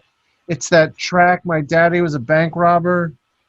Oh yeah. And the main character's just drugged out of his mind holding these pistols. And I was like, visually, that's awesome. But I didn't see the whole movie to really make a call. Yeah. And What's I the just love that movie? song. What's the movie he made with Revolver. Is that what you're gonna with Ray Liotta? No, who's the guy who plays Bane? Tom Hardy. Oh, Tom Hardy. Tom Hardy is in a crew, but he's a gay dude, and he's trying to, and it's Gerard Butler. That's The Gentleman, isn't it? No. No, this is an older flick. Oh fuck! What's it Wait, called? is that Rock? It sounds familiar. That's not Rock and Rolla. Oh, is that what it is? I think that's who. Yeah, that sounds. Yeah, because I kind of that's Rock and Rolla. Okay. that one didn't stick very well for me. Yeah. So. Describing his movies, it's like the crime one, where the right with the the Brits. guys wearing leather jackets. You know what I'm talking about. Right. The only one that doesn't work with is the Madonna movie. Ooh, Which one is what is that? that's the comedy. Yeah, you don't need to ever Yeah, watch don't, that. Jim. Don't Oh, go I don't near even it. know about Don't that. go near it. Okay. Yikes. I'm assuming they were still married when that happened. That's were, like when yes. they met. Okay. Yeah, she tried her hardest to have a movie career, and it just did not. And she also tried her hardest to destroy his. Yeah, she also tried her hardest to be British. Yeah. You guys ever have dreams where you have like a reoccurring person in your dreams, like somebody you don't even know, like, so it's usually like a public figure or something. And basically my point is that Madonna has been in like a billion of my dreams. Wow. What? And it's nothing like I don't have a thing for her or anything. Sure, It's like this Tommy. weird, like she's like my buddy who helps me out of situations. What? That's Dude, awesome. you gotta write this comic, man. Madonna's my awesome. buddy who helps me through life by speaking to me in my dreams. No. It's like in my dream, I'm like, oh shit, I'm in a town where I don't know where to go, and I'm like, oh man, it's like things are getting really bad. All the socialist, fascist, Marxists are coming out to get us. Whoa. And Dude, this is an anthology you got to do. Like each story is one of your and I'm dreams. always like, shit, I think Madonna's got a place around here I can crash. That's amazing. It's that. It's always like she has this awesome place that I can hang out at. Or she's like, oh, Madonna sent a car to pick me up. Or, you know, like whatever. It's really weird. Right. It's always like, shit, oh man, I'm all out of cash, you know, and then like, you know, I get a Venmo from Madonna. It's amazing. A Yeah. Venmo from Madonna. That's so awesome. Is this real or is this a dream you just came up with right now? No, it's real. It's real. Melissa will vouch for this. Like, She's like it's your spirit animal or something. Yeah. Yeah, something. I know I never want to meet her because it'll wreck you. Yeah. Yeah. Oh man. It's amazing. My dreams are always just super stressful, and there's always a lot going on, and I'm always racing around, and I don't know where the fuck I am. And Yeah. You need Madonna. I know I don't have a Madonna. I mean, it's always like that. I lost my luggage. I'm at the airport. I missed my flight. Madonna's got a private jet, like fueled up, waiting for me. That's the shit. Tommy, where was Madonna when you lost your ID in the airport in Chicago? But then you found it, right? She found it and put it in my backpack for me recently. If this happened, I had to send Jim a photo that I actually found my license that I lost in Kansas City. I found it in my backpack a little while ago.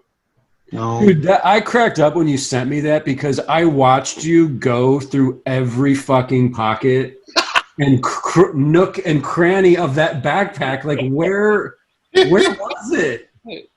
It was weird. There was like one tiny little, it's like almost not even a pocket. It was like a little piece of fabric that you could barely stick something behind it. And Wow. Almost as if it was designed for a driver's license or something. yeah. Shit, man. Yeah, that. I mean, luckily you were able to just get your. What did Melissa? Did she wind up FedExing? Yeah, she got me a new like temporary driver's license or whatever, and I spent like $100 or whatever to have that. Sure. Yeah, that was pretty funny. But yeah, the Madonna wasn't there. No, not at that time. Not when you needed her most. Damn. All I had was my wife. She's tired of the Madonna comparisons. Let's peek in and see where everyone's at. Jim, where are you at? I've got a full background going on. Oh man. Crazy shit. Oh wow. But there he is. That's awesome.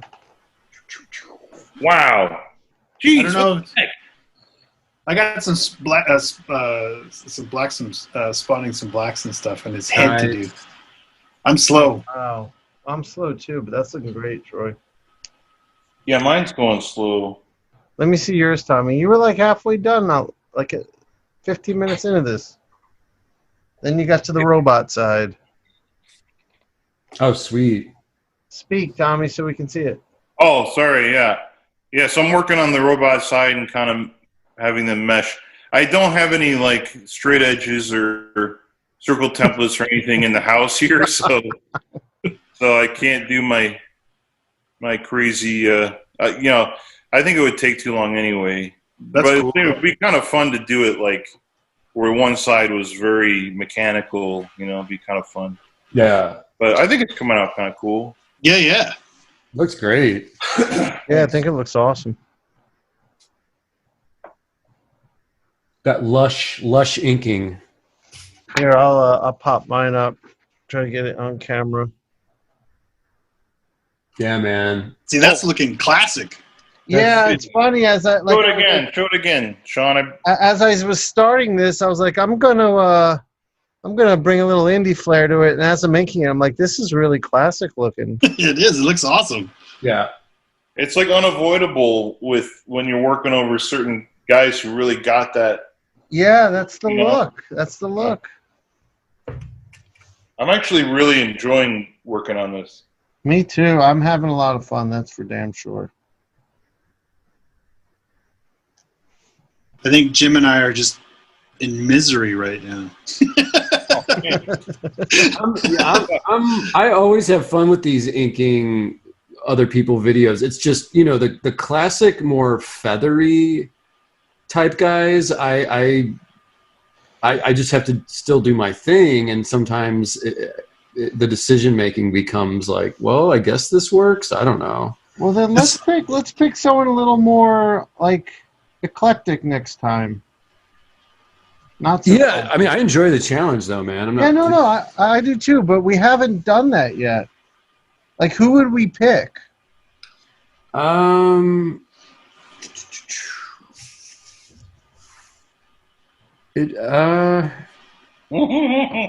Just yeah. I mean, I have to think about it. It's But, something to think about. you know, Definitely something to think about. Troy, the do you have Frank any Miller ideas? one for me, that was like the That was perfect. awesome. That was awesome. That was like the perfect marriage of just okay. This just feels great. This is I can get dirty and crazy with this one. You know? Yeah, that was fun. Yeah, I'm trying to wrap my who would be cool to do. I mean, I'm loving this, but yeah, who would be that's a little more oddball, a little more quirky. Yeah, exactly. And who we can find pencils on. That's the other Right. Well, Yeah. maybe like a European cartoonist, you think? thing. Have you guys done Mobius? No. That would be insane. That would be pretty wild, though. Yeah, I didn't see Mobius before because I thought you guys would have done. It just depends on which Mobius are we talking about? Mobius or like Jean Giraud? Like, I think you would do Mobius. yeah. Yeah, More of his science fiction fantasy stuff. Yeah, I'd be down for that for sure. that'd be amazing. Maybe that's what we Are there do. pencils of that kind of stuff? What? Are there pencils of that kind of stuff? I don't know. We'd have to look. I think so. I think I've run across some before. Kirby was a really nice one we did. That's kind of exactly that perfect ground for all of us, I think. Yep. Yeah. Yeah. What about speaking of Richard Corbin? What, Oh. do his pencils exist? Like that would be I've amazing. never seen. I would love that. I've never seen his pencils though. Let's look for that. That would be I a crazy love exercise. to do that. That would be awesome. What if we inked Bernie Wrightson's Frankenstein drawings? Yeah. No thanks. And we only give ourselves 45 minutes. Yeah. I was gonna say, man, that would have to be like a 6-hour video. But that'd be a funny exercise. Like, you know, 1 hour and you're go nuts. You know, see what you can do in an hour. Yeah. That'd be crazy. Yeah, that'd be interesting too. Well, I figured Jim would finish. Yeah, Jim will finish, of course. Well, I don't know. Yeah, it's like I don't want to disrespect. Bernie Wrightson's like rolling in his grave at these terrible inks that I'm laying down on his shit. And it's on the web. It's like on the internet. Us just being like, Wrightson, look at what I'm doing. The comic world hates us. You know, I wonder if we could get a hold of Sienkiewicz pencils.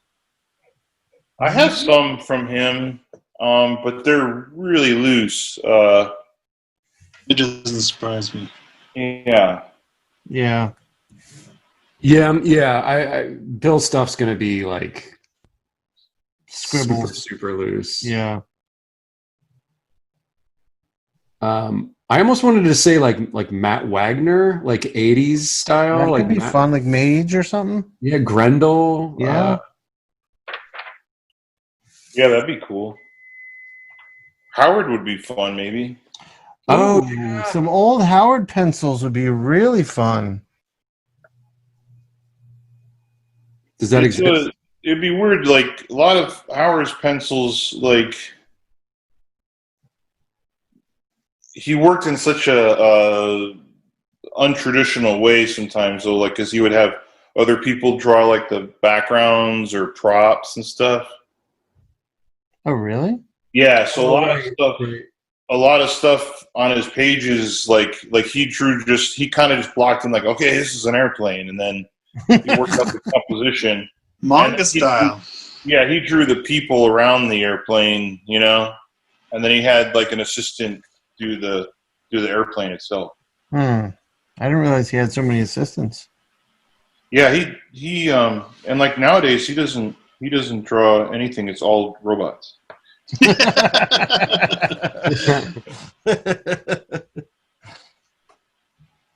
It's just him yelling at robots. Yeah. That's how the comics are made now. We'll have to be sure he watches this episode, Shawn. Okay. Do you still chat with him quite a bit, Tommy? Yeah. Yeah. Not too much, but Yeah, but I keep in touch actually, with Howard too. he's just discovered Facebook. Isn't that weird, Shawn? Like the last couple of years. Dude, he spends so much time writing a post on Facebook. Like it's like a dissertation. It's almost like he's a journalist writing an op-ed every day on Facebook. Yeah. What's he writing about? Everything? Politics mainly. Yeah. And they're brilliantly written. But I'm like, what are you doing? There's so much time put into this. I think it's And then someone just retorts with fake news. Right. It's probably just the immediacy of like knowing that eyes are going to be on it. You know, like, and I mean, he's definitely like putting like he's crafting it. They're really well written.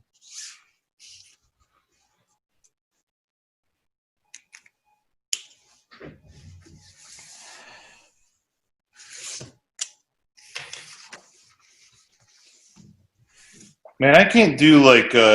Speaking of John Buscema, did you guys ever see the How to Draw Comics the Marvel Way video? Yes. No, I don't know if I did. no. They did a video of it, and Stanley doesn't shut the fuck up what? on that video. Oh, you told me to shut the fuck up. What? No, Stan Lee doesn't shut the fuck up. On the video. That is also unsurprising. Oh yeah, I don't remember I haven't watched the video in like 20 years. All I remember is how Buscema made everything look so easy. Yes. You know? Yes. And like he did stuff that like it's like Shawn, I know you like to do everything with a brush, you know, like Yeah. and where I'm like, all right, I'm gonna draw some lines on this, you know, truck or whatever, and I'm getting out a pen, you know. Right. And then, you know, but in the video, like, yeah, Buscema like does a couple straight edges, and of course he does it with the brush, you know, and they're perfect. Yeah. And that's honestly had a big impact on me, which is I had a feeling. not so much. Yeah. And it took me so long. Like now I can use a ruler with a brush like really effortlessly. Yeah. I always wanted to get there because I saw him do it. Remember as a kid, I was like, and that's how it's done. You know. Right. I never had that book as a kid. It just never made its way. The Marvel book? Into Yeah. the Mahfood household? Yeah, it was like an enigma. I'm like, where the hell do you find this book, man? I didn't see Oh it. my god, that book. I would have got it as a birthday present or something, I'm sure. Yeah, me too. Like I was very fortunate. I think we talked about this. My parents were very supportive of my creative endeavors. So Right. That's something my uncle would have probably got me. Was he a comics guy, comics head? No, he's an engineer and he just liked supporting my artistic endeavors, but none of my like other personal interests. So like it was like a weird thing where it was like he was like, if it was my birthday and I was like my skateboard years and I needed some new wheels, he'd be like, "No, I'll take you to buy a nice art print somewhere." I'm like, "Oh, okay." Yeah. Well, he was trying to shape that side of you. I guess there's nothing wrong with that. Yeah, but it was more like that was like, I don't know. As a dad, it's like I want to let my kids like I don't want to force anything on them, and this was kind of like him like saying what you're into is not okay, but this is okay, so I'll support this. And it was nice. Like I got some cool shit and all that, but at the same time, I felt like my interests weren't valid. So it was like well, Shawn, they weren't. Right. Yeah, that's called good parenting, Shawn. A little tough love shaped you into the man that you are now. That's true. All right. So you have, how many kids do you have, Shawn? 2. 2. Yeah, my daughter starts college next week, and my son starts high school next week. Wow. All online or like No, in person? in person. Good. The county I live in is doing in person, but they gave a choice. You could do in person or you could do online, and whatever choice you made, you had to stick to for the first semester. And so we were just like not making a decision. And then like a few days before the decision had to be made up, they sent an email saying that so far 35% of the kids are staying at home. And I don't know. It was a tough call. I just know my son, like he'd be in the house alone all day. Yeah. And he wouldn't learn much. And I think emotionally it would like he can get kind of dark, and I didn't want him to be alone like that. And I honestly thought like I'm still not sure he's going to be in class in person. Yeah. I still feel like right before school starts they're like, and everyone's staying home. And he was also starting high school, and he's just met all these new friends, and it's like I see him for the first time like finding himself like with a group of friends, like they're all these like little goth kids, and he's really fitting in really well. And is he kind of a quiet kid, or? Yeah, but when he's comfortable, he's very like colorful and alive, and he's really talented with music and art. He just hasn't found people that he relates to. Yeah. And now he finally did, and I don't want to like take that away from him. I don't know. I don't know, man. My wife and I have been up and down on this for months. Yeah. Yeah, I can relate. It's sounds sort of the same as me. You know, I was quiet for a huge chunk of my childhood, and just I hated school. Was not a fan of school. Yeah, and he always hated it, and now he's looking forward to it. And I was like, oh my god, what are we gonna do? Yeah.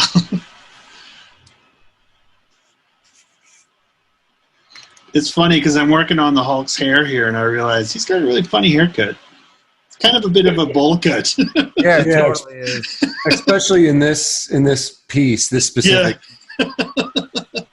Very strange. This coral is all I got left, and it's a beast. I'm doing all this dry brush hatch work on the coral.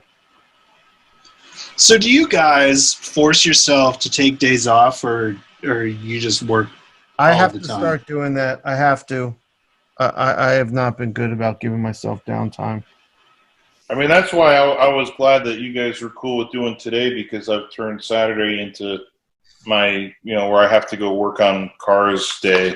I go down to Pittsburgh, and right now I'm restoring that '69 Volkswagen Carmen Ghia. Yeah. And I just have to. I just found that for my physical and mental health, I need to have that day. Yeah, I get it. I need to do that for myself as well. It's car day. You got to do it. Mm-hmm. What about you, Troy? I'm not great at it. I really do try, but if my partner goes somewhere, I'm like, great, I'll just slip into the office. Right.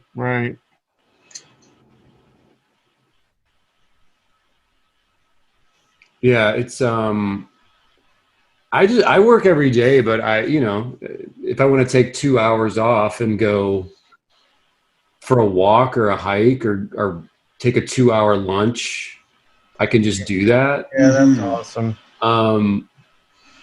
But I mean, I've actually been really enjoying working a lot because there's no other interruptions right now. You've been enjoying COVID. Definitely not, but for me, it's like I just can't sit around and like be sad. I just No. So, for me, it's like, well, I can just crank up loud music and draw and be creative all day, and that seems to make me feel good. So fuck it, like why not? Right.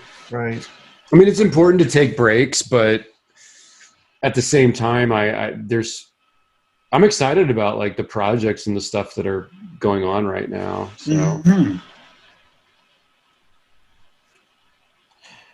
Yeah, I'm kind of in the same boat as Jim, but I mean, because I have other family shit going on too, I need some time to just let my mind kind of unravel and unwind a bit.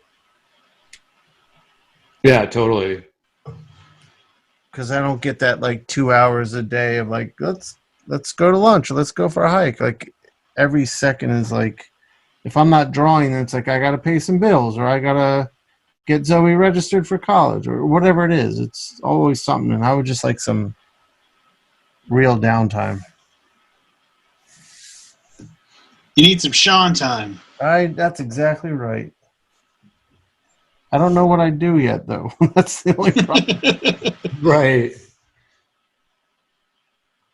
I mean, that's what conventions were for me, honestly. Yeah. Yeah, I miss the meals. But I mean, especially with something like North Carolina show, like that was a good jam time for all of us. Yeah. Yeah, I miss the camaraderie, man, of seeing everybody at the conventions and the dinners, and the show itself is like, it's cool, whatever. But it's right. The camaraderie, and the in person, face to face time. Yep. There's nothing else like it, Yeah, that's pretty much my social life. Yeah, I didn't really think I needed that as much as I, obviously, as I obviously do, because I've been missing it a lot. Yeah. In a weird way, I feel like that's what I kind of like created this podcast into, was to replace all that stuff I was missing. Mm-hmm. Well, and I've found like these podcasts, because I really enjoy them, because I sort of stopped doing conventions years ago, and in doing these now, I've realized, I do miss like what you guys described, going to shows and hanging out, going for dinner or whatever afterwards. Right. And, yeah, there isn't that aspect in my life, because like I said, I stopped doing shows years ago. Yeah, I think, and when you find a good crew of people that you like to be with, it's really nice. Yeah. Troy, what was the last show you did in the States? I'm hoping to find a crew like that someday. That'd be cool. Jim, it would have been San Diego, and it would have been and I didn't sit like at a table or anything. I think I probably only spent about an hour on the floor, but it's when we did promotion for Don't Be Afraid of the Dark back in 2011. Oh, okay. Okay. Yeah, and so that was weird. It wasn't an awesome experience. We did Hall H, and it was Sounds awful. well, we did it 2 years in a row. We did it 2010, 2011. 2010 was fun because I was actually participating in it. Right. And it was just me and Guillermo and Nick Nunziata, and we showed a clip or something and did a talk, and that was fun. But 2011, this is going to be me griping, but the distributor was also distributing that Nicholas Wending Refn, whatever the heck his name is, movie. Was it Drive? Yeah. Oh, yeah, yeah. So it ended up just being a conversation between him and Guillermo for the most part, and I just sort of sat beside Guy Pearson. I think I said one thing the whole time. It was just very weird. And Nicholas, I don't mind sharing this, is horrible. He was a giant asshole the entire day. Wow. Yeah, like just a huge dick. Wow. Yeah. Yeah. So it wasn't that wasn't the funnest experience, but That's entertainment, baby. That's yeah, that's movies, baby. I love Jim's Hollywood voice. shit. It's weird. Like I enjoy some of his movies, but it doesn't surprise me that he would be like a pretentious Yeah, guy. I mean, it's there. You know, it's I did too until I met him, and then I really stopped enjoying his movies. right. Yeah. It's weird how like that can really affect how much you enjoy someone's work. Cause Oh, for sure. Yeah. I mean, you can always hear stories about how someone was an asshole or whatever, and kind of get past that. But when they're an asshole to you, Yeah. it's really hard to just let that go. Oh, sure. That's why I can never meet Alex. Or I could never meet Alex Toth. It was because I put him on such a pedestal, Right. and I kept hearing like how ruthless he was and stuff. And Yeah. I'm like, oh, I don't think I could take it. Yeah, he was just known to be a cantankerous old. Yeah. I don't think I've ever heard a pleasant story about him as a human being. Did we talk about Toth previously? Like, because we were sort of talking about, because he's obviously a magician. Like, he's amazing. Right. Yes. But I don't think that he's as well known in wider circles as he should be, and I don't really know why. I think we had this conversation. Did we talk about this? But I mean, my guess is because he never really worked on anything. Like, he didn't create anything, and he didn't really work on anything long enough to make a mark on it, or work on something that had impact. Popularity, yeah, he didn't have. Yeah. I mean, he did a bunch of like things other than his animation design work, which that I think I'm surprised he's not more known for. Well, because that's the kind of job that people don't really get their credit. Right. They don't Right. get Yeah. credit for that. Right. But yeah, I'd say with other stuff like, I mean, the stuff that he created was like, Bravo for Adventure and the Fox, and stuff that it wasn't like superhero mainstream publishers. Right. But did he do that much of it? Like, how much of the Fox was out there? Yeah, that's true. Not much. So I feel like if maybe there was more of that, like more story for like a fan base to have. Maybe. Or if he had done like a huge run on the Hulk or something. Right, exactly. Yeah. Like a really well-known character. Like I feel a little bit like that with Lee Weeks. Oh, he's so good. He is. It's unbelievable. Like for me, he's sort of the last guy that's the holdout. Like not the holdout, but like harkening back to like Alex Toth or even Williamson or something like that. Yeah, right. Like very classic. Yeah, like that guy can just flat out draw. Yeah, and ink and fucking was a shot. Yeah, he's a beast. How are you guys doing? I think I got about 15 minutes left here. Yeah, I might need to bounce soon. Yeah, I'm about done. I think I might be done. Just about. I'm just working on the shadow, and then I gotta fill in this black, and then. Are you guys cool for another like 15? Yeah. Yes. All right. Cool. Jim's got a date. He's got to get the hell out of town. He's got to get out of here. I have to talk to my writing partner on Girl Scouts today too. So Jim's in demand.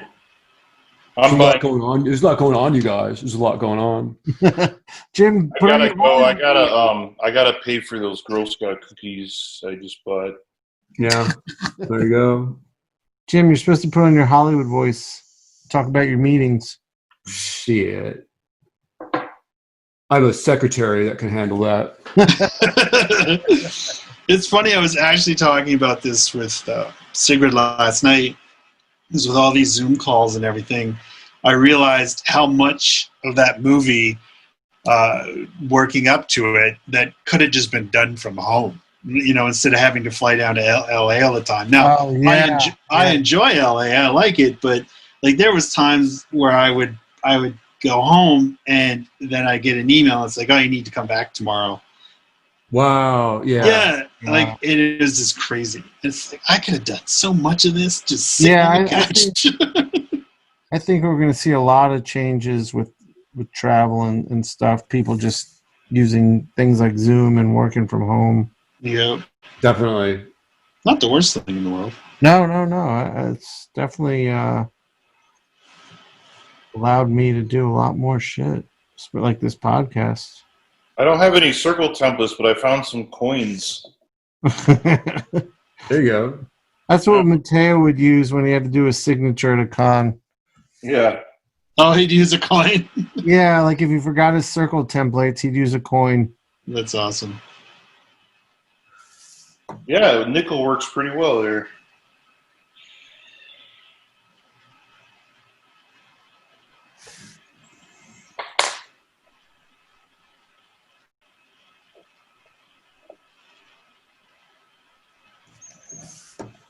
So what's the rest of everybody's day look like? It being a Sunday, Jim's working. He's got more meetings. Yeah. I got to do a little work myself after this. I have to record a voiceover for a podcast where it's just me. Like I did this Etrigan commission and I filmed myself inking it. And then I sped it up and I'm going to record a voiceover of me talking the process through it. And I got to make dinner tonight too. What's for dinner? I'm going to make some seared salmon. I got a nice pesto focaccia I'm going to make with it, and either steamed or roasted broccoli. I'm not sure yet. I'll be over at 6. Awesome. Shit. Those crystals are living large, man. Dude, you know how I do. I like it. Jim, you know, I've been meaning to tell you this. You and I had that conversation one day about hummus. Yeah. And like where it's from. And I didn't know this, but hummus it's Lebanese in origin. Okay, I thought that, but that's just because, of course, my people want to claim it. But it's yours, man. Okay. Yeah, when I found that, I was like, oh, shit, I got to tell Jim. What was what was the reference point to what we started were talking about foods that like weren't in the mainstream when I was like something like hummus. Like of course you would have known what it was, but like I grew up thinking I knew what it was because it had some Israeli origin to it. Mm-hmm. But like the general public didn't. And then we started talking about baklava because that's thought of as like a Greek thing, but that's Turkish in origin, I think. That sounds right. Yeah. It's like Man, my family with squirrel and possum. right. Some good old fashioned raccoon. Yeah. Jim, you don't have any family over there anymore, do you? No. Okay. I meant to ask because of all that explosion that went off. I know, dude. Oh my God, that was insane.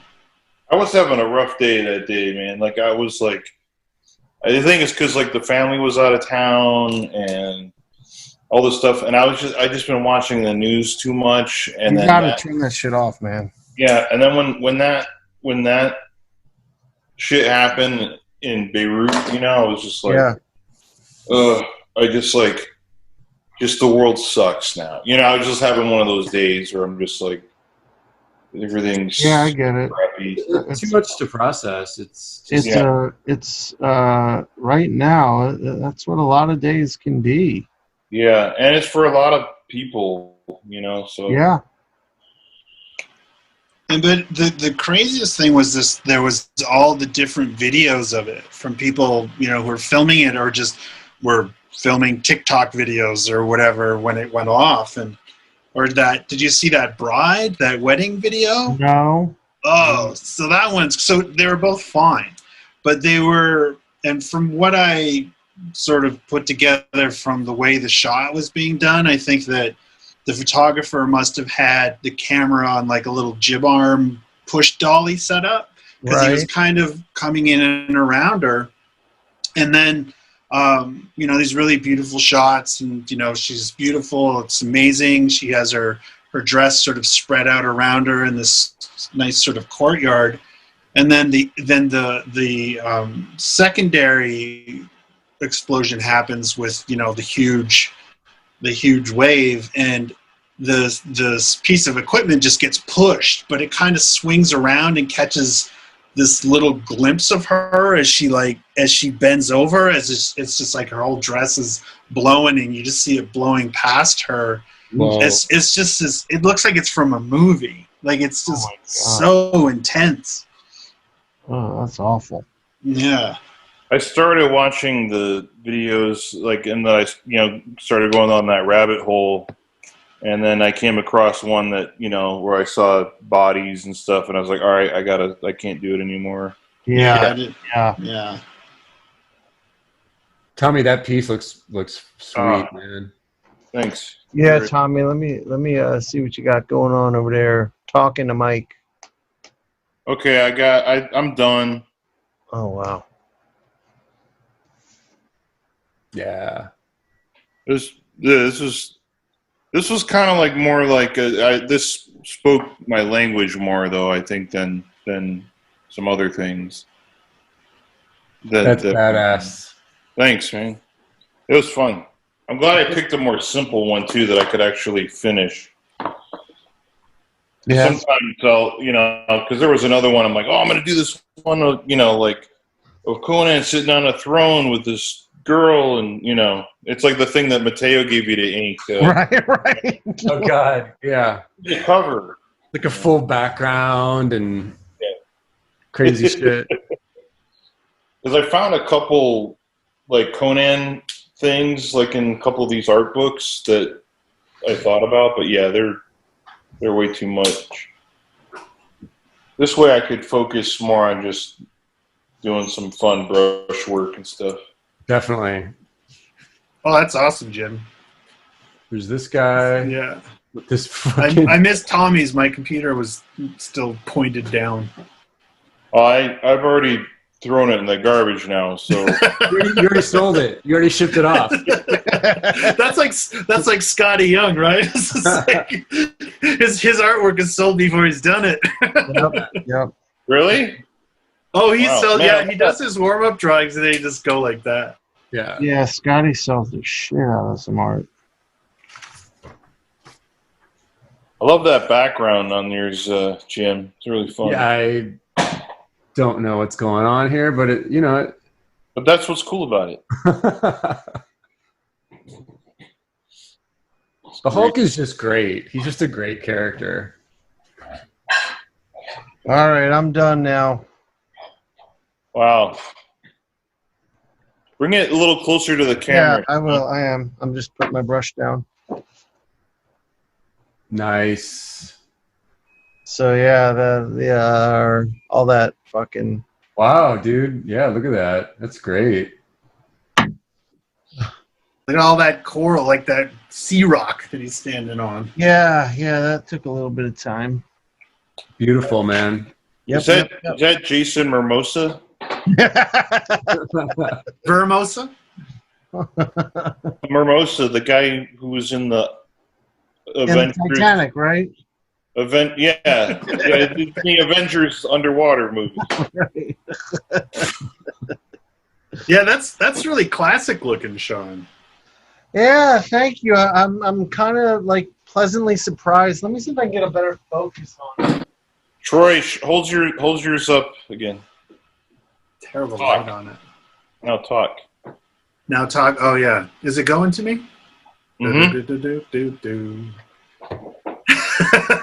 It's funny That's because awesome. when you guys talk, you get a little yellow window or a little yellow line Yep. around your box. But when I talk, it doesn't. So I don't even know if mine was working.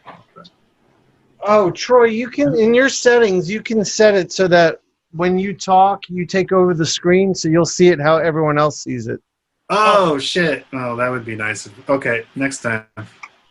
Troy, did you ink that all with a brush pen, or what were you using? These my zebra pens. Okay. Yeah. It makes a real nice brushy. Yeah, it does. Because I can't use brush anymore. I lost control with it because of my tendinitis years ago. Right. So this is sort of the next closest thing for me. I thought you told me it was after that Hall H experience. it just crippled my self-conscious. Yeah, no, just everything just stopped working. You were just so angry. I literally sat there. It was terrible. It was a terrible experience. I think we've all. I mean, it's tough when you're doing something with, especially like when I did Turf with Jonathan Ross. It was like, we'd go do appearances together, and it would be like, and 99% Jonathan. Yeah. Have you ever done Hall H? Because it's really weird because you can't see the crowd. No. Really? Yeah, so they turn the lights off, so you're just looking into blackness. Oh. And you sort of see a weird sort of shape of the crowd, so you see this weird undulation, but it looks like you're looking at the ocean at night. It's really strange. And of course you hear things, and then occasionally there's flashes going off, Right. people thinking they're getting a photo, but not knowing how flashes work. But it's just weird. You're looking at nothing. Wow. Man. And then they have their question period or whatever, right? And then so they'll just shine a spotlight on an area where the microphone is that is like 100 yards away. And so you're looking at this tiny human being off in the distance. It's a very weird experience. It's bizarre, man. Wow. All right, people. I know, Jim, you got to get going, and I think we're all done. So until next time, thank you all for listening. I'm going to hit stop, and then we can all say goodbye. Okay, thanks, guys.